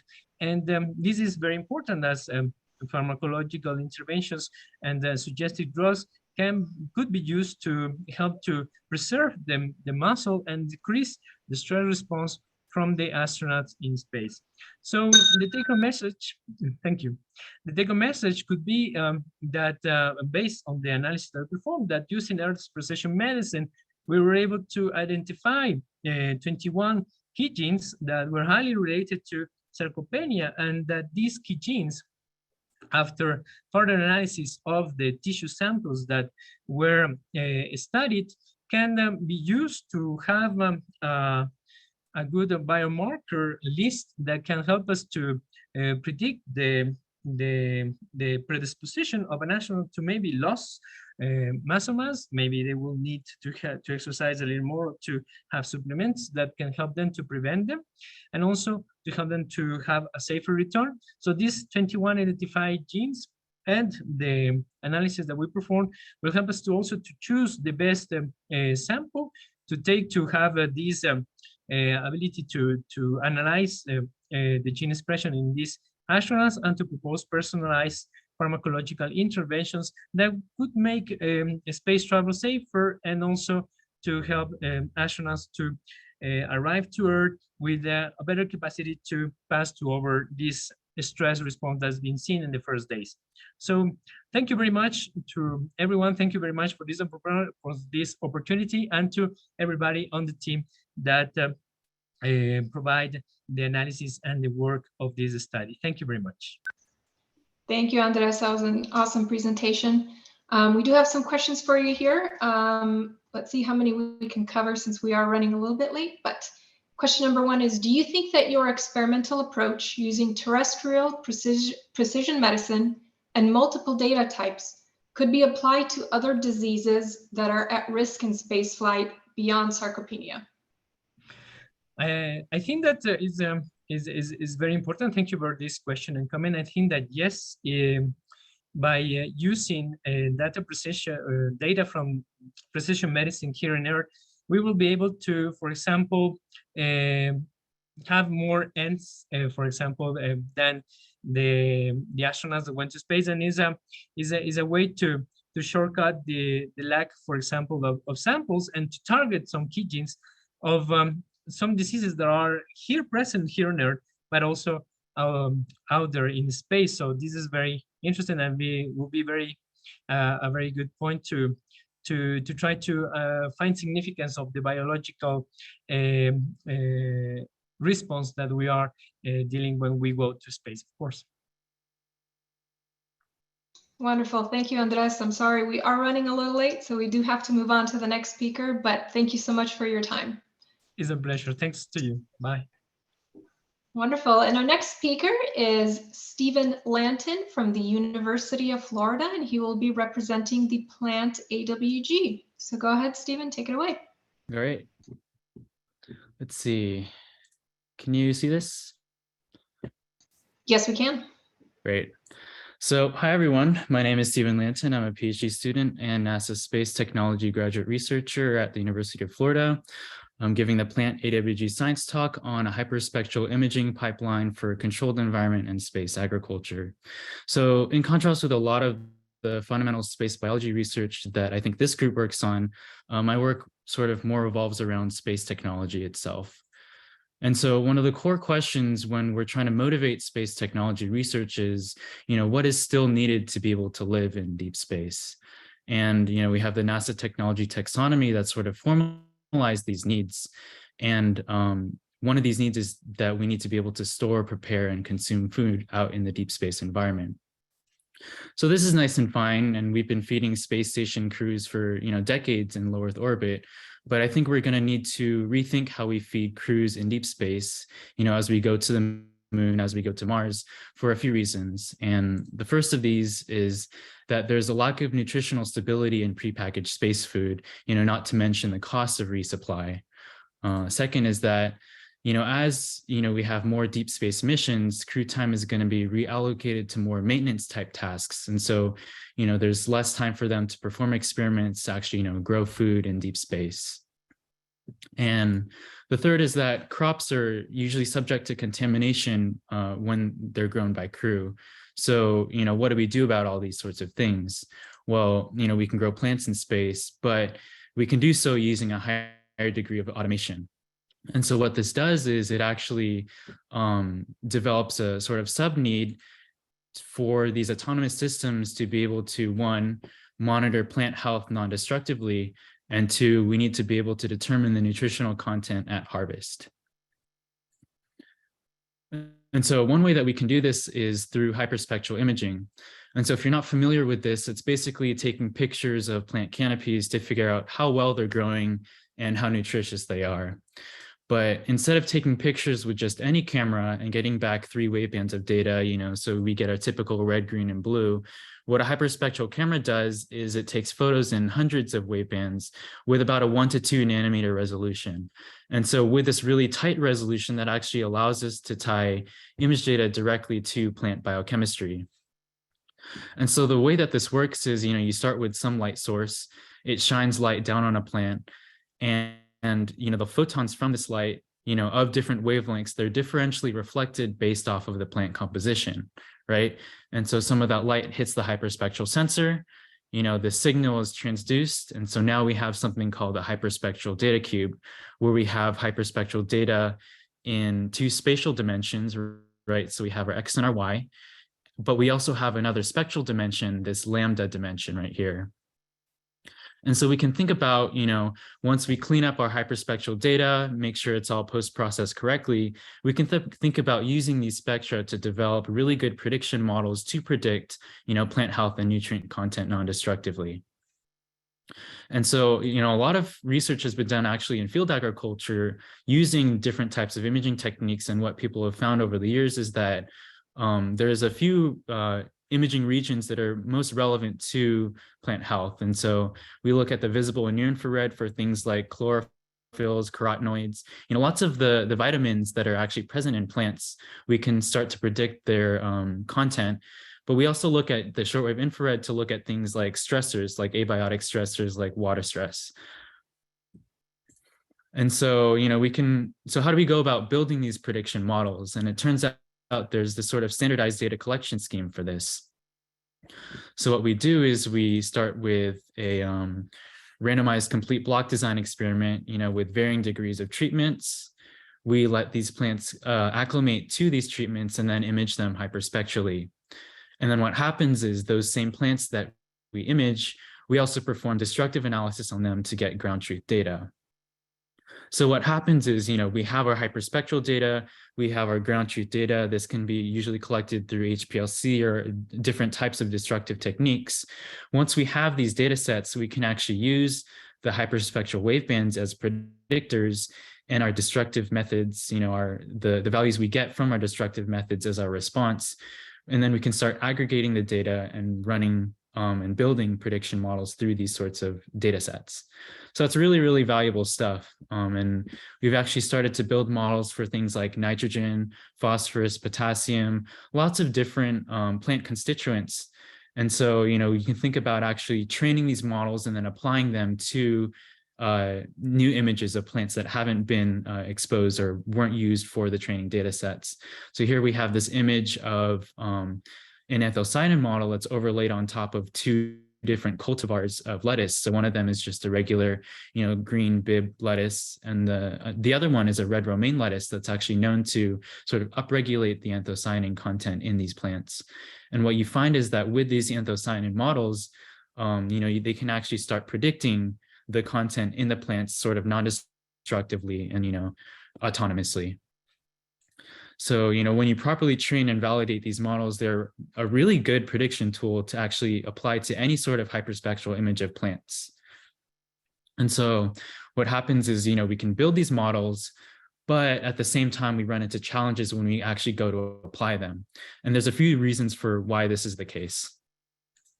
So first issue is that, there's really good hyperspectral image sensors, but they're really, really expensive.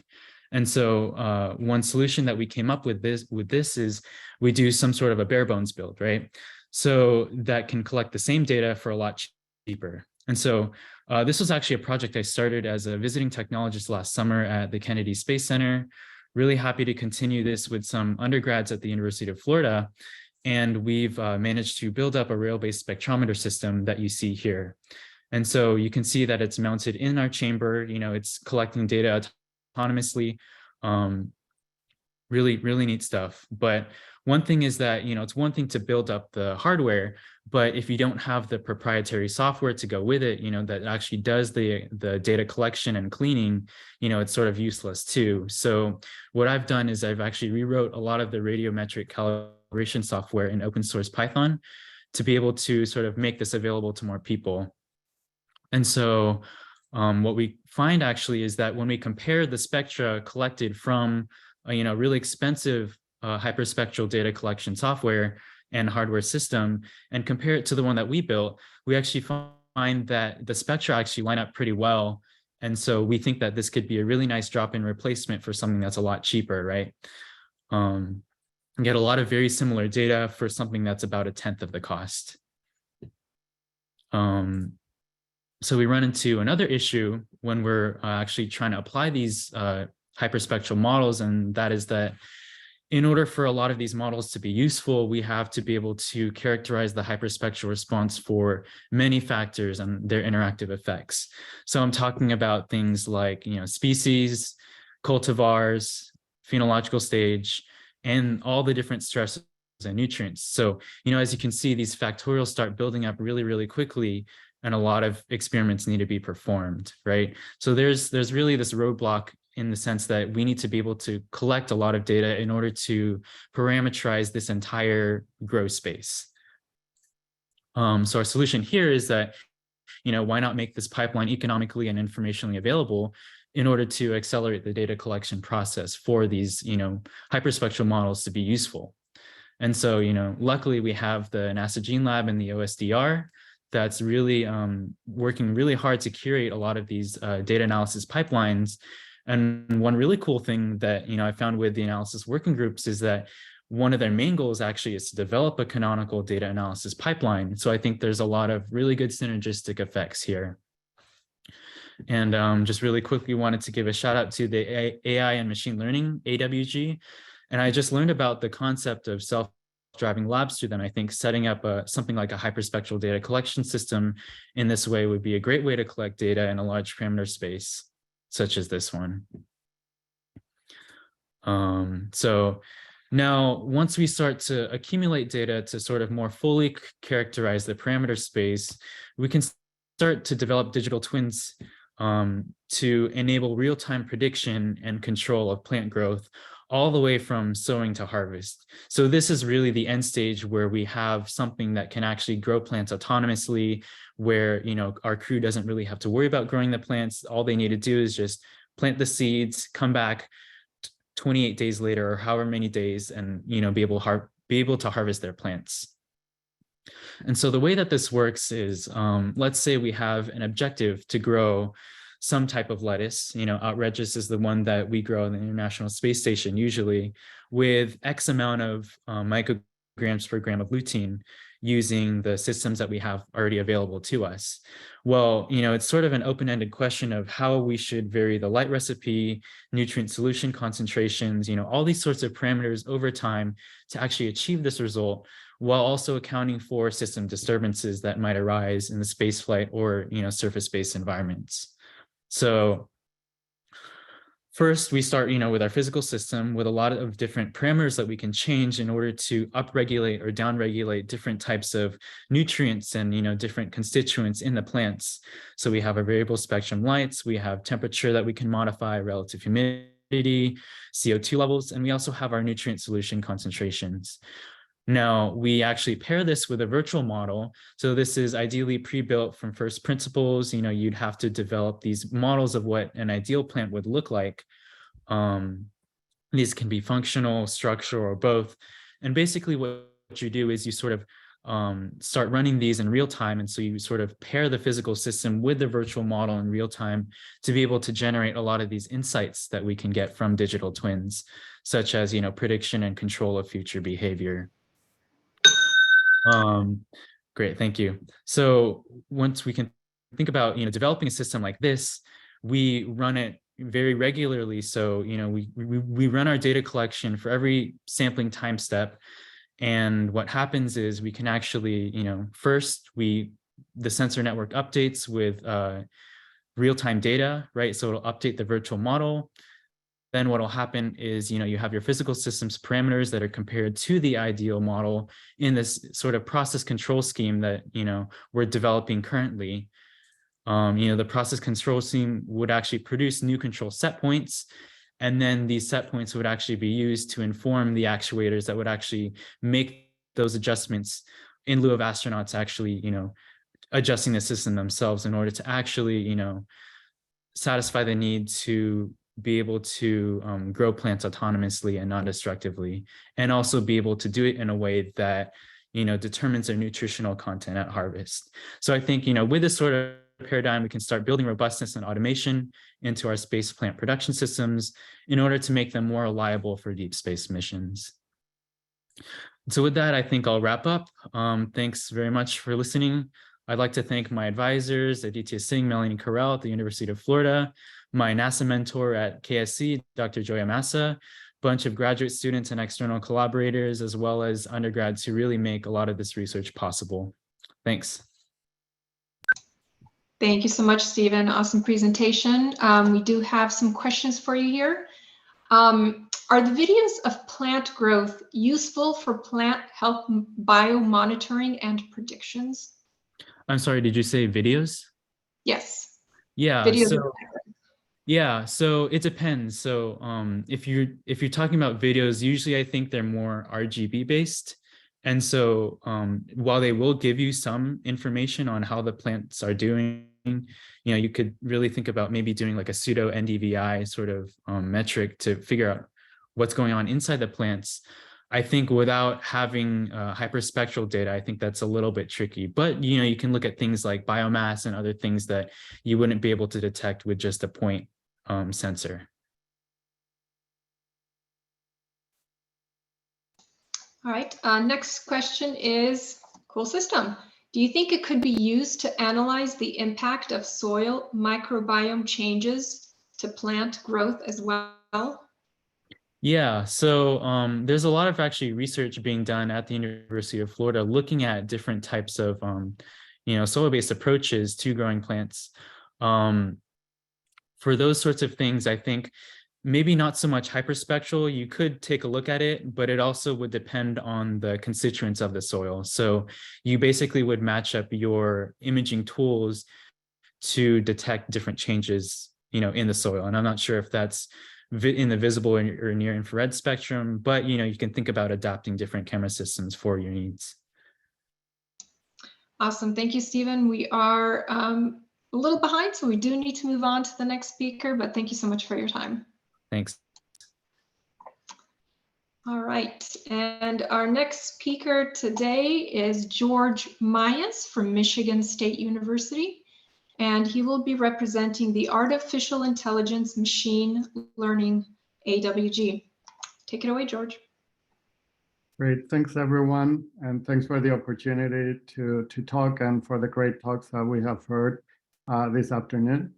I'm gonna talk to you about detection of time resolved. I think my screen sharing just stopped. Sorry about that.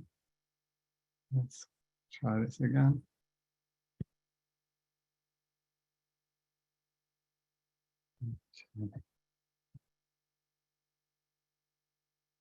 Can you guys see the slides?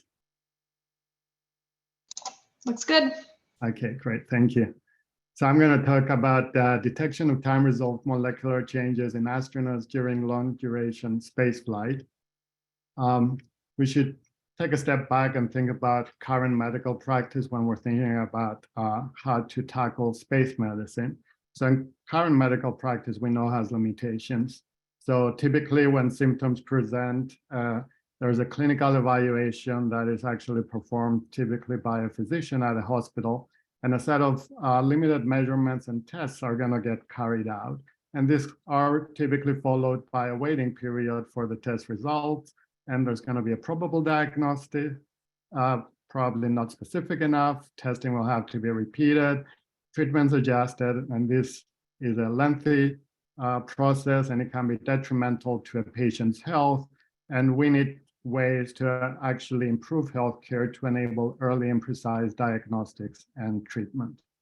Now we take this model and we're talking about implementing space medicine, which presents additional challenges, basically. And so diagnosis has to be done on site. This is especially important for any deep space missions in the future, and relying on Earth for remote diagnostics would be problematic. Furthermore, sample processing will have to be done in space, since there are huge logistic issues with returning samples for processing to Earth, as we have already found out for low Earth orbit missions. So time here is key. Monitoring has to be performed over time to detect deviations from some health baseline. And then there's going to be some time to diagnosis, and treatment has to be as brief as possible. So in terms of monitoring, again, I focus on time. Time is essential. So there are various risks that are associated with space travel, and these manifest over time through a period of change. So there's changing gravitational fields that can affect the body. We can think about the changes leaving Earth to weightlessness when you're in orbit or beyond Earth, or reduced gravity. And that's going to happen either on the moon or on Mars. There's going to be problems with isolation and confinement over time for months, and this can have detrimental physiological as well as psychological effects. The astronauts are going to be in a spaceship in a closed, hostile environment, and the ecosystem changes again over time. The immune system can be affected. Obviously, radiation exposure is one of the greatest risks without having the Earth's protective magnetic field there. And this needs to be monitored over time, including for accumulation of effects. And finally, being away from Earth, that's a big problem, right? Not just for communication, but also for getting supplies and diagnosis and treatment. Now, we have great technological ability now, and we're still building on this to monitor thousands of measurements over time. Let's call all these measurements generalized omics. This includes all the traditional measurements that we can think of, for example, whatever we get using blood panels. But now we've been expanding these to include profiling of metabolites, looking at the cellular components, different molecular measurements, including transcriptomes and proteomics that we've heard about, and also increasingly using this mobile device data, and that includes looking at ECGs and EEGs and more. We're adding more and more measurements all the time. So given that we have all this big health data that we're monitoring, we need to develop new algorithms to monitor changes from individualized, personalized health baselines. Medicine is an individualized process, right? So we need to figure out changes at the individual level compared to their baseline health. We want to implement this kind of personalized medicine in space and on Earth also, of course. And we want to be able to monitor deviations and detect potentially adverse health events relative to each astronaut's on baseline while they're in space. That's the main idea in terms of our framework. So what we're trying to do is we're trying to use machine learning methods and artificial intelligence in space health monitoring. And we want to not only automate detecting any events and potentially adverse health events, but also interpreting these and providing actionable information for autonomous healthcare in space. So we've been carrying out a study that monitors multiple molecular measurements for astronauts, and we've been utilizing time series data that have been collected from 2 studies, a nutrition and an immune function study. That's SMO 015 and 016E. And this data spans 32 missions, basically. This is the largest individual astronaut time monitoring to date, as far as we know. We've consented 38 astronauts. There were 47 available, and we analyzed data from 27 of them that were from long duration missions to the International Space Station and stays there. And those were approximately 165 days in the mean. So this data include blood and urine and metabolites, and also vitals and immune information reports. So like I was saying, our goals, one of the goals is to detect potentially adverse health events and classify these. So to do that, we've created algorithms, including this Iomica framework that we have. This is software Multi-omics and Biomica, and we've taken a 2-step approach. In the first approach, we establish baseline characteristics for each astronaut and detect baseline deviations for every individual. And then in the second step, we compare time result changes across individuals and try to find a common cause of any potential adverse events or any common signatures of those. So here's a little summary of the implementation. I won't go into too much detail, but the idea is that for each astronaut's omics time series, we analyze these using spectral methods, so methods based on Fourier transform analysis. And we're using periodograms and autocorrelations. Those are correlations of signals with delayed versions of themselves by some kind of lag. And using that information allow us to classify the different temporal patterns, changes over time in these signals, and identify which signals show statistically significant non-baseline behavior. Then we separate these signals based on how similar their trends in time are. And so this classification enables us to identify potentially adverse medical events and their onset times. Once we do that, then in part 2, the different omics from all the astronauts are integrated together using network methodology. And that way we can compare and identify measurements having similar profiles across the astronauts, as well as groups of astronauts that would have similar changes over time. And to do this, we developed Iomica. This is an open source Python package. All the source code and full documentation are freely available online. And we're building on this and adding new information. And we used Iomica to calculate the periodograms and autocorrelations for each measurement time series from the data that we had for each of our astronauts.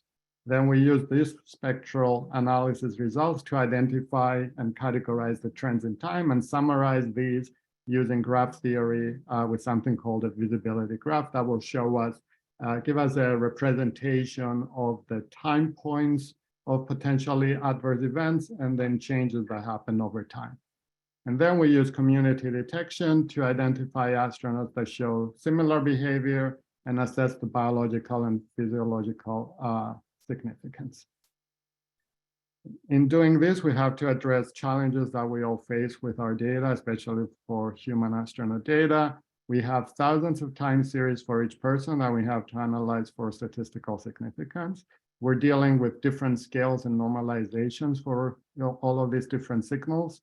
There's different time frames for the measurements and different sampling rates that needs to be taken into account. There were missing data and the data were unevenly sampled, and all this info needed to be integrated and interpreted biologically for medical relevance. So we think we've addressed a lot of these points, at least, with our methods, one implementation. There are many methods to follow. Here, I'm going to show you some examples. You're seeing example output from the individual analysis of 2 of our astronauts. In both of the figures, you see detected trends in these heat maps. You see this circular graphical summary, that's the visibility graph in the middle, and then a summary of the corresponding signal autocorrelations on the right. If we concentrate on the heat maps, you see time shown on the horizontal x-axis. There's a common time binning across the astronaut analysis. These are median times because the astronauts have different duration stays in space, and we don't want to share those for to avoid attributability and protect the privacy of the astronauts. The first 2 points here are before flight. The next 3 time points are during flight, and then we have return to Earth. Then the last 2 points are 1 and 2 months after returning from Earth, respectively. So if we look on the left, let's call this astronaut 1, and you see there's a set of measurements where intensity is lower in space, and then it recovers when you come back to Earth. And then there's another set where intensity increased once the astronaut was in space, but then it came back to lower levels after coming back to Earth. That's recovery. On the different example, if we look at astronaut 6 on the right, we see there's a change in intensity of several measurements after going to space, but these effects seem to persist after they come back to Earth, at least for 2 months after they're back. That's the duration of the study. And that means there could be significant long-term health implications that the astronaut's health does not return to the pre-flight baseline. So for the astronauts' individual classifications, we can obtain all the signals, and that shows all these kinds of patterns. And then we ask, are they significant? And then we can see across many astronauts that there are many signals that are significant. Using this bottom-up approach, we can accumulate them and count how many we have. And so there are multiple measurements that show that there are systemic changes. I'm showing some top ones here, and they're associated with bone resorption or myofibril protein breakdown, acid metabolism, kidney function, immune alterations, and immunosuppression. Don't have too much time, so I'm gonna just show you some examples. What you're seeing here in this example is changes in pyridinoline across subjects, and you see this global increase. And so pyridinoline seems to change during flight, go high, and stay high after the return from space. And these are clear. This is a marker of bone resorption. This is observed in patients with metabolic bone disease. This is a major concern for bone loss among astronauts. Another example here is sodium urine. You see fluctuations, and then you see retention and decrease upon return to Earth. And that's the effects of microgravity on body fluid balance. You can see similar effects in zinc and serum. In phosphorus, changes that happen over time in the astronaut, decreases that are not recoverable after returning to Earth. And lots of changes, including in immune cells. You can see here decreases in monocyte percentage counts. We notice that this is across the board. A decrease in the monocyte counts, similar changes in CD8 positive naive cells, but this return a little bit to normal, but that return is modest. This decrease shows that there's changes in T cell maturation. So in conjunction with the monocyte results, this means like there's probably a decrease in the relative proportion of immune cells. And this could be linked to viral reactivation, for example, latent herpes virus reactivation. And we see something similar in the lymphocytes. So we can count all this information across all the astronauts, and we get cumulative counts, and we see the patterns across all of these. And we also have different conditions that the astronauts experienced. So sleep disorders, fatigue, space motion sickness, and the like, insomnia, skin abrasions, and all that. And what we did is we created a network looking at the time similarity to separate the astronauts into different communities. Like I said, we have a ton of data, more than I can go through here. But using this approach, we can see that the astronauts separate into groups that are driven both by the molecular trends of the individual components and we see macroscopically the physiological changes in this set of astronauts that emerge in this group using our machine learning approaches. What I want to do to wrap up is say that AI and machine learning at AWG is very new, but you can see it is pivotal for the future of space exploration and health. And we're collecting this massive information for every astronaut in these missions, and this is going to escalate. This is multimodal data. We have to handle this open data and proper metadata. So we need frameworks and algorithms. And so we have some kind of hefty goals to make the space biology knowledge bases. And I put in here some challenges for everybody to see of things we can do. We have low end we have to handle. We have multimodal big data. We need access to data. Everybody has mentioned that. And maybe we need something, we need knowledge bases and ontologies, something like NASA GPT, probably that would be a worthwhile effort to invest in. Just going to briefly summarize. We've had a bottom-up approach starting from individual assessments of astronauts. We detected individual changes and signatures and change points in real astronaut data using their time series. And we're trying to extend these to non-invasive measurements and using saliva omics. And we all need to help with the development of new AI and machine learning methods. And our goal is to have this AI ML-enabled individualized space medicine. And with that, I want to thank everybody in my lab and our collaborators and everybody leading the AWG groups here. I think this is great work that's been done. I thank Trish for our funding, and questions are welcome. And also I want to say sponsors are welcome for this work. Thanks, everyone. Thank you so much, George. We have time for one question, and then we do have to move on. So for your time series methods, is it important to incorporate longitudinal data from their time living on Earth? And if so, how far back before a mission is recommended to measure? It's definitely important to have the data to establish the baseline, especially if you're looking at on the effects of spaceflight itself. I mean, we're talking about tremendous gravitational effective Gs there. So typically the astronauts are going to prepare for going to space. So you want to at least capture their state before preparation, during preparation, and after. So I would say at least 6 months is what we would be looking at. Wonderful. Thank you so much. We do have to move on, but thank you for your time and for that presentation. So our next speaker is Val Fajardo from Brock University, and he will be representing the Ames Life Sciences Data Archive, AWG. Val, go ahead and take it away.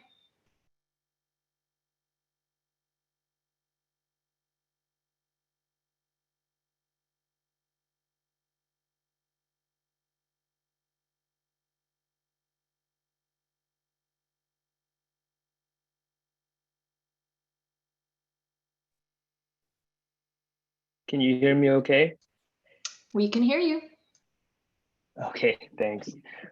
Thanks for the introduction, and thanks for the invitation. Really, this has been a very interesting symposium so far, and I'm happy to share some of our results with the muscle samples that we've obtained from the Rodent Research 1, Rodent Research 9, and Bion N1 missions.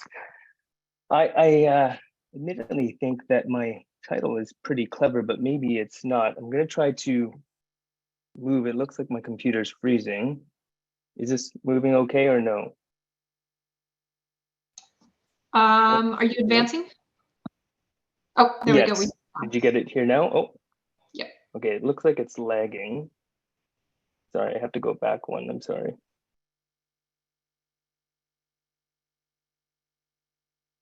Yeah, it looks like it's lagging. I apologize for the technical difficulties. Just give me 1 second, please. What if I do this?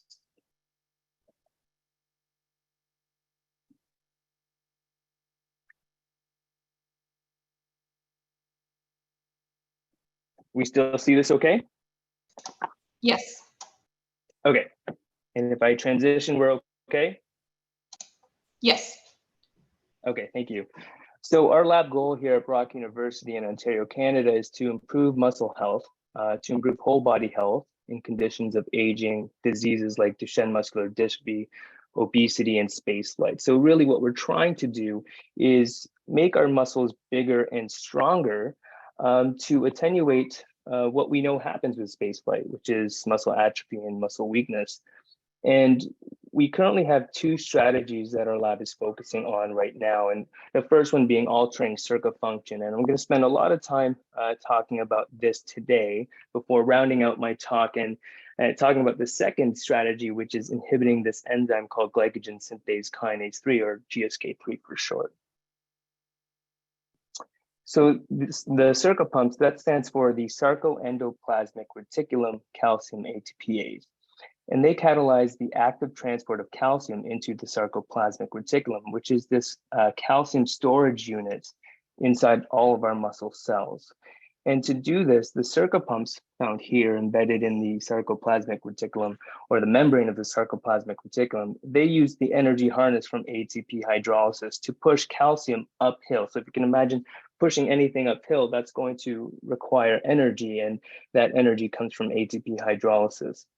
Now, this is important for muscle relaxation, but also ensuring a sufficient calcium load in the SR for the next subsequent muscle contraction. So this lightning bolt here, that signifies an action potential. What that's going to do to our muscle cells, that's going to change the membrane voltage in the membranes, and that's going to be sensed by the dihydropyridine receptors shown here in green. And that's going to relay that change in voltage to the ryanodine receptors, effectively activating them. And when they're active, that's going to allow for calcium to be released out into the cytosol, and then calcium will bind to the myofilaments, eliciting muscle contraction. To elicit muscle relaxation, that calcium activating signal needs to be mopped up, needs to be brought back into the SR. Again, that's done by the circuit pumps, which we study quite heavily in the lab.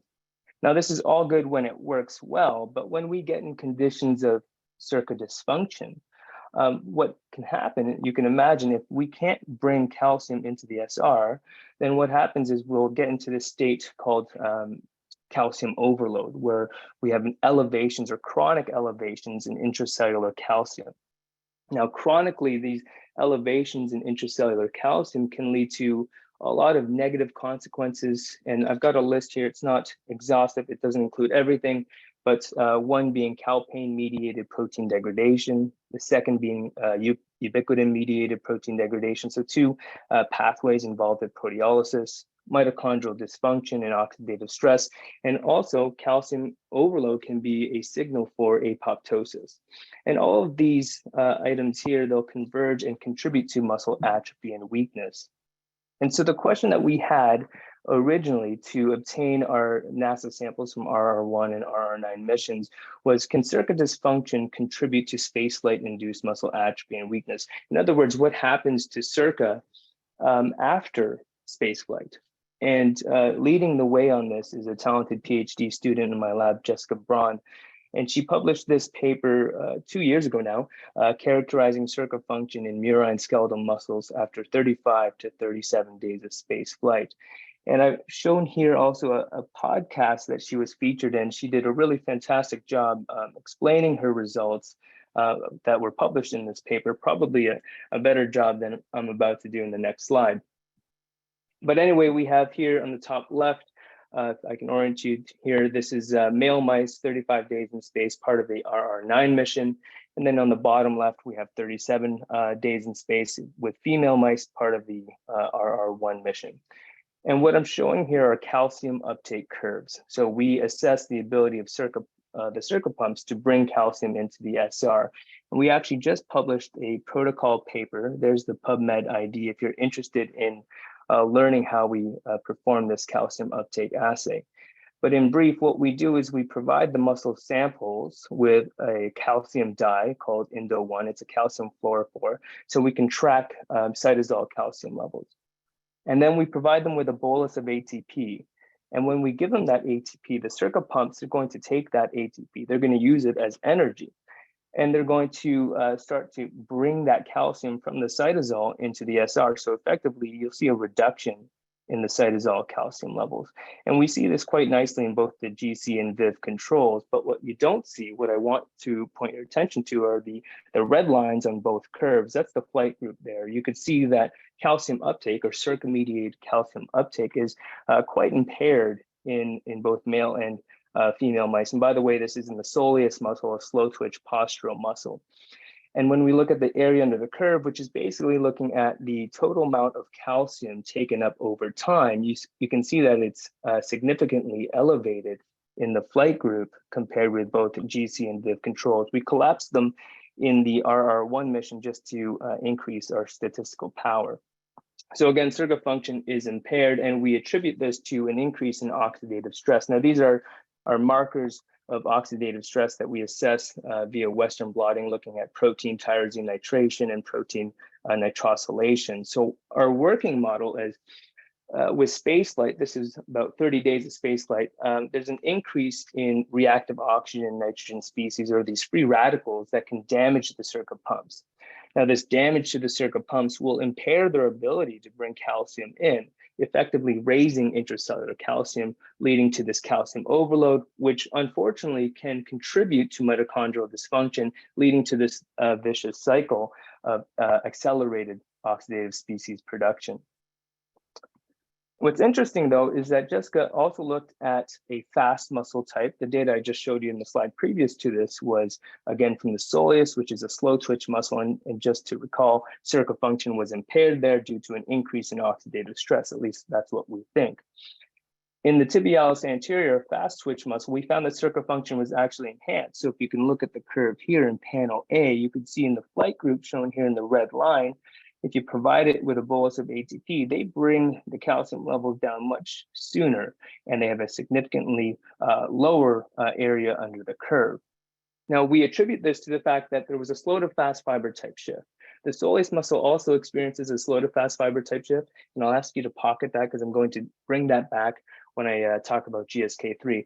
But the difference is we didn't find any signs of oxidative stress in the tibialis anterior. So anyway, we left it at this. We published this 2 years ago. We uploaded this data set to the Open Science Data Repository. There's the link there below. And then a few months later, Ryan Scott contacted me and said that there were a few researchers that were interested in collaborating with us with our uploaded data set, and that being Lauren and Sylvain. And I'm not going to try to explain what they've done. I'll just read what they've done here. They used a machine learning approach to predict novel molecular drivers behind our uploaded calcium uptake data. And they took this integrated omics, so proteomics, transcriptomics, and epigenomics approach to figure out what else could be contributing to the differences in calcium uptake data between the soleus and the tibialis anterior. And they really did come up with a few hits, but one of the targets that caught our attention, and to be honest, I've never heard of this until this collaboration. So one of the benefits of this collaboration, this protein called acylphosphatase 1 or ACYP1, which they found was downregulated with flight in both the soleus and the tibialis anterior. And the kicker here is this ACYP1 can enhance circa in slow muscles, like the soleus, and inhibit circa in fast muscles, like the tibialis anterior. So this difference in ACYP1 in terms of their function can potentially contribute to the differences I just showed you with the soleus versus the tibialis anterior. So really neat that this happened through this collaboration, all because we just uploaded our data. And I'm happy to say that Jessica and I are part of this manuscript that will be submitted for publication in the coming weeks. So thank you, Lauren and Sylvain, for that.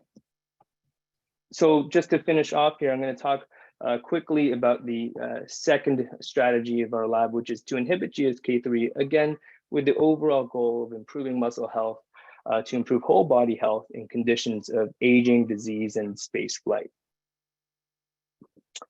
So GSK3 stands for glycogen synthase kinase 3, which is a serine-threonine kinase, and it phosphorylates and inactivates glycogen synthase. So it was first identified for its role in regulating glycogen synthase in muscle. So it does have a role in regulating glucose levels and insulin sensitivity as well. Now it has over 100 cellular substrates, but admittingly, that's probably modest. It's probably closer to 500 cellular substrates. But anyway, why we're interested in GSK3 is because it's a known negative regulator of muscle size and strength. So if we look over to here to the right, we find that when we knock down GSK3 specifically in muscle, these are litter mates matched in weight here, we see obvious increases in soleus muscle size. And what's impressive about this is this knockdown is partial. We've only knocked down GSK3 by about 40 to 50%. So with this in mind, our question with the NASA samples was, well, is GSK3 then a viable countermeasure target against the spaceflight-induced muscle atrophy and weakness? In other words, can GSK3 overactivation contribute to the muscle atrophy and weakness that we see in space? But we know that no one's really characterized what happens to GSK3 after spaceflight, and that's what we wanted to do. And leading the way here is Ryan Baranowski, who just finished his master's degree in my lab, but he's sticking around as a lab technician, thankfully for me. And what he found was actually quite surprising. He found that GSK3 was significantly downregulated with spaceflight, and we assessed this through Western blotting, but because of the 3 different missions that we had, we kind of took this meta-analytical approach where we collapsed the ground control and Viv controls because there's no difference between the two. And so what I'm showing you here is a combined fold change. And what we can see is that there's a 30% reduction on average across all missions in GSK3 content. And that begs the question, well, if it's downregulated, then is it really contributing to muscle atrophy?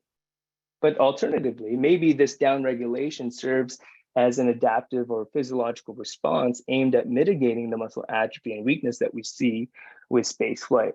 But more importantly, the question is, well, what is causing this downregulation? And Ryan just finished up some really neat immunofluorescent experiments showing that in normal conditions, this is just in soleus muscles from loaded wild-type healthy mice, you could see that GSK3 here is highly expressed in these green type 2A fibers, okay? And I asked you to pocket that slow to fast fiber type shift, and I'll bring it back here. With spaceflight, we do see a slow to fast fiber type shift, okay? So the muscles are comprised generally of slow oxidative muscles and fast glycolytic fibers. And with spaceflight, what we see in the soleus is a significant reduction in type 1 and a significant reduction in type 2A fibers, and then an increase in the glycolytic 2X and 2B fibers. So if we see a reduction in the type 2A fibers, thank you very much, then it makes sense, because the GSK3 is mostly expressed here, it makes sense that there's a significant reduction in GSK3 content. But then the next question is, well, what if we inhibit GSK3 earlier on and before this fiber type shift occurs? Because keep in mind, these samples, they were obtained 30 days after space flight. So our question is, well, what happens if you inhibit GSK3 earlier on? Okay, and so I'll show you some of the GSK3 knockdown experiments and hind limb suspension data that we have, and thanks to Brianna Hockey for generating these mice, these GSK3 muscle-specific knockdown model. We couldn't have these results without her. So anyway, what Ryan has shown is that when you knock down GSK3, and even under hind limb suspension, the soleus muscles are still bigger. There's a greater proportion of larger fibers. There's a rightward shift in the cross-sectional area distribution curve. And these arrows, they're pointing at centrally located nuclei. So we see an increased presence of central nuclei, which to us tells us there's increased myogenesis, which is really important. And this is corroborated with a significant increase in PAX7 and myogenin, which are markers of myogenesis as well. And in panel G here, I'll just finish off really quick. This is a force frequency curve looking at specific force production across submaximal and maximal frequencies. And the knockdown shown here in red, you can see that they are producing more force compared with their wild type. I'll call them wild type controls. And I'm not showing you the data, but when we look at normalizing this to mobile controls, it's actually a greater preservation of force, where the wild types had about a 50% reduction in force versus the 27% reduction in force when you knock down GSK3. So anyway, I'll leave it there, and I'll take questions, but I'll say thank you to my lab, especially Jessica Braun right over here, Ryan Baranowski, Brianna Hockey. They make up the space team of my lab, and so thank you to them. Thank you to the collaborators. I'm probably missing quite a bit here, and I apologize for that. Thanks to the funding and thanks to NASA, and of course, thanks to the organizers of this conference. And sorry for the technical difficulties before. No worries. Thank you so much, Val. We do have a question for you here. GSK3 is the downstream of insulin. Did you look at insulin or insulin receptor expressions? We have not looked at the insulin receptor expression, but very good question, and we will be looking at that. And I do want to say that Brianna Hockey is leading a project with hindlimb suspension with our Canadian Space Agency funded work, looking at whether or not inhibiting GSK3 with lithium can attenuate muscle atrophy and weakness in the hindlimb suspension model. And we will be looking, hopefully I can convince Brianna, I think she's on the call, to look at insulin sensitivity. Wonderful. Thank you so much, Val. Absolute pleasure to have you here. And we do have to move on to the next speaker. Thank you. So the last speaker in this particular section is Laura Fackrell. She is from NASA Jet Propulsion Lab, and she will be representing the Microbes AWG. Take it away, Laura. Can you hear me all right? Sure can. Okay, perfect. Okay, let me share the screen.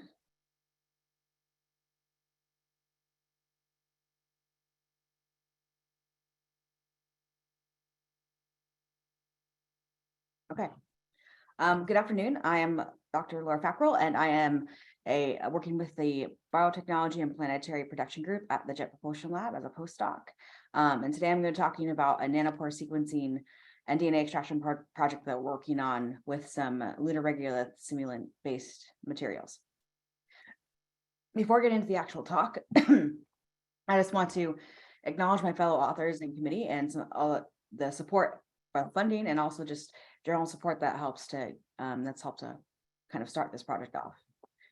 I'm going to do just a really brief context to kind of give an idea of where these samples are coming from and what that has to do with the microbiology of the situation, and then move into the main point of the talks, which are kind of like the challenges that we're trying to address with that, and some of the adaptations and approaches and questions we're trying to answer in our approach, some very, very early results, and kind of what we're looking at for the next steps. So a really brief challenge, a really brief context for this to kind of show where these samples are coming from. And they're coming from our project where it's actually a plant project, where we're looking at certain aspects of growing plants in the space, not just if they will grow in general, but also just like looking at it from a system kind of perspective to see different things about what you would do with plant waste, how you might recycle that, different things about recovering nutrients and different aspects related to those kind of issues. And how this relates to the microbiology of that problem kind of goes back to a little schematic that I like to show for why we're approaching it in this way. So if you look at kind of like an earth soil for something as an example of one way that you could grow a plant is in earth soil, something that they've evolved to grow in. And you have this material that has that's made of mineral organic matter, and it has air and water, a ratio that's beneficial. But a really important part of that mixture is the microbiome that's located in the material. Even though it makes up a small weight percent, it makes up a huge aspect as far as the chemistry and how it affects it and how it drives a lot of the chemical processes that happen. And there's a really important synergy in between the plants and the microbes as they interact in this environment. But as we switch to the moon, you suddenly change that entire picture where your mineral material is still there, but whether or not it's useful for the particular application that you desire is another question. And you don't necessarily have an atmosphere anymore. So rather than air between the grains, there's maybe just space or other volatiles between the grains, and the water maybe is there, but it's frozen or another kind of less useful raw state. And then you've kind of eliminated your microbes and your organic material that are part of that initial environment. And so it kind of completely changes the situation. And then, of course, with processing and using the utilization of those in situ resources, hopefully you can process those materials so that your mineral and product is now kind of at a state that's useful. You put the water back in a state that's useful, and it's in an atmosphere that's ambient. And so it's going to, again, kind of represent that part of the picture. But there is a pretty big gap that remains with how we might proactively influence the microbiology. As you bring it into the environment, certainly it's exposed to the microbes, but how do you proactively try to influence that microbial community that is existing in that environment, and in particular in association with those plants, so that it's actually helpful? And then what can you do to help kind of mitigate? You have a lot of organic matter that's coming from waste, but how do you get it back into the actual system and make it useful? So that's kind of what the project is looking at, is trying to kind of complete that picture in that kind of sense. And so that's where the samples are coming from, and why we're kind of looking at that aspect. And then that ties back into the microbiome in the sense that that's one of the aspects that we really want to dive into, is how do we proactively influence that microbiome so that it can be one that would help increase plant health, and or at least support plant health, and help to make a healthy plant microbiome that the plant microbiome can be healthy, that's associated with that plant. So that's part of the project. And so we want to look at the microbiome. So that's why this is the microbiology side of it. And that kind of brings us to the point of this talk, which is there's a big challenge with that, in that these materials, although they are soil-like, are not necessarily soil.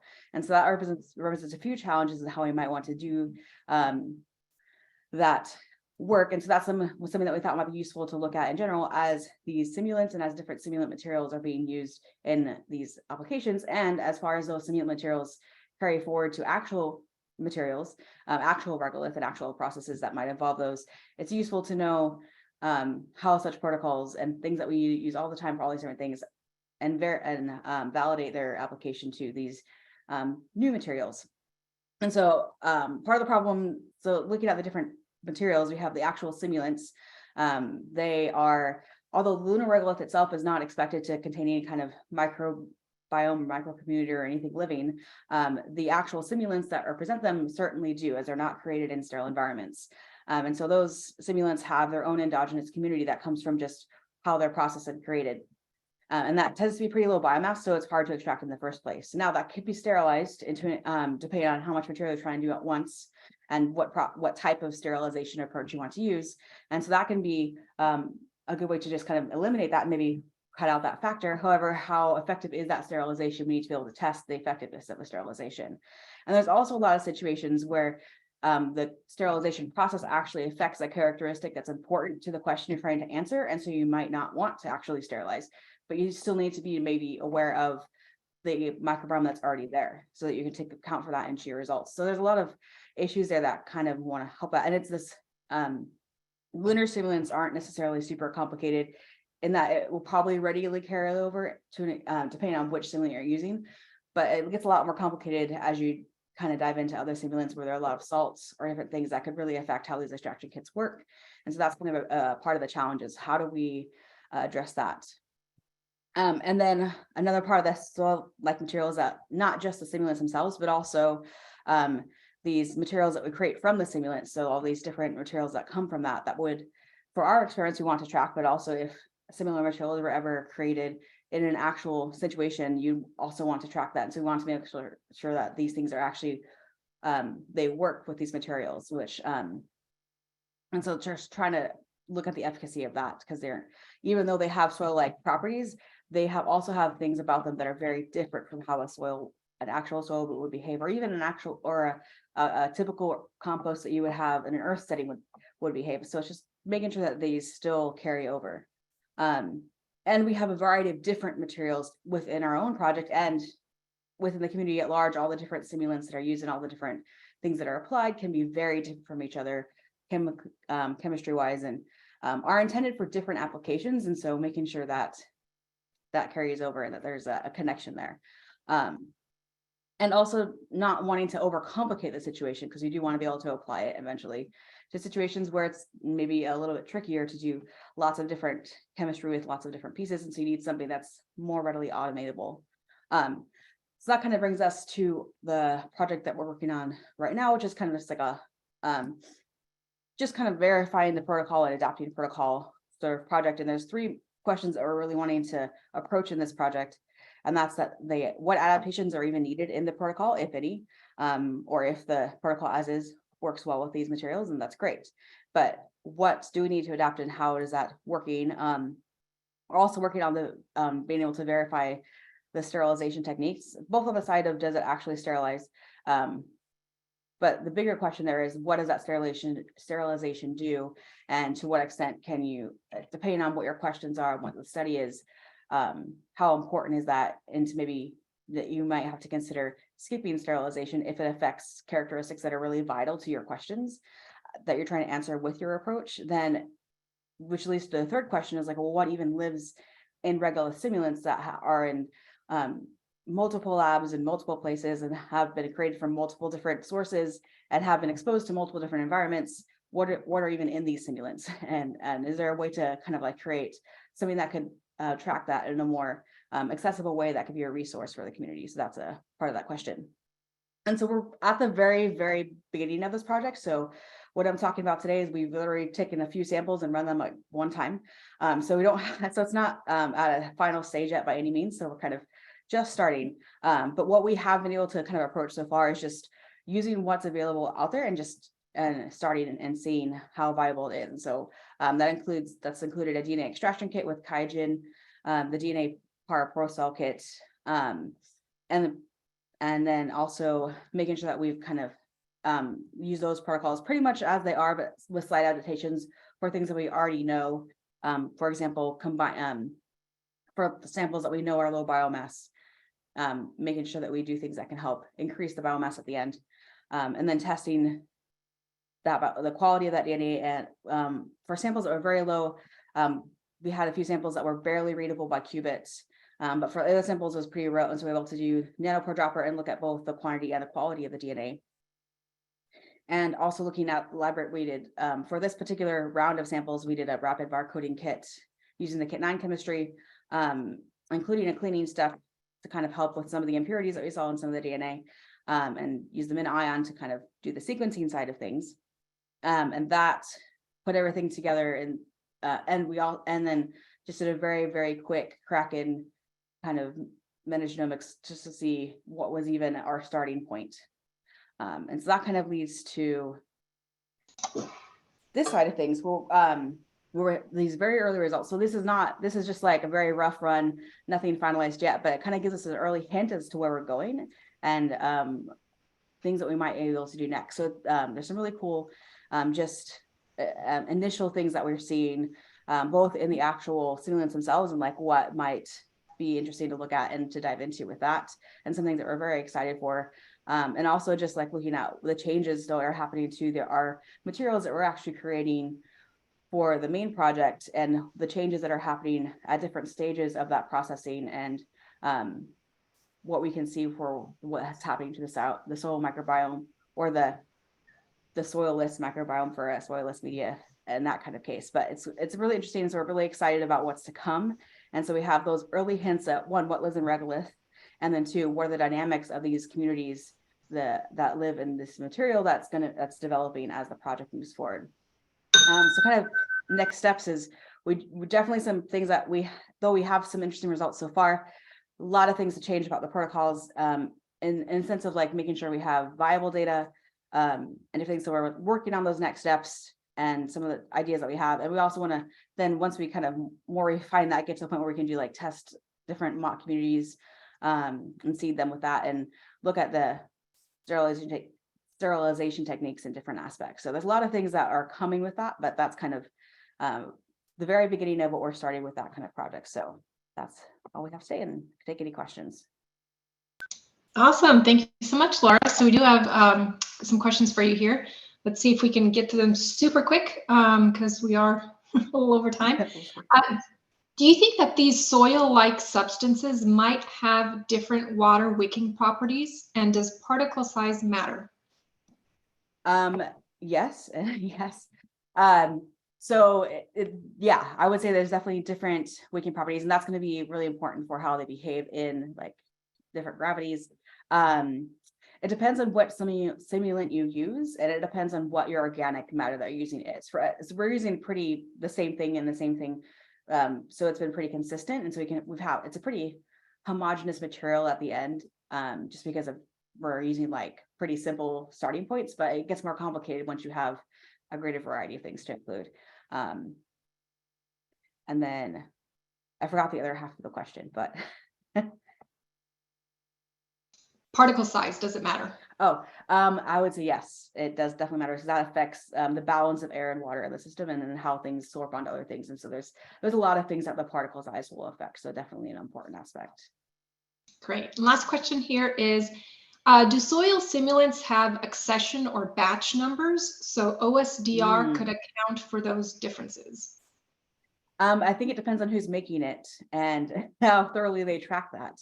And that's definitely something, so that would be an important aspect of like, maybe that's something to consider in how we use these things. And that would be kind of, how do you track that? And so so this is like a lot of things to think about if you want to actually track what's in a simulant and like what's living in these simulants. So yeah. Wonderful. Thank you so much, Laura. Yep. We have concluded this section of the event. Right now, we will be taking a 10-minute break, and we'll reconvene at 12:50 p.m. Pacific time or 3:50 p.m. Eastern time. So we will see you all in about 10 minutes.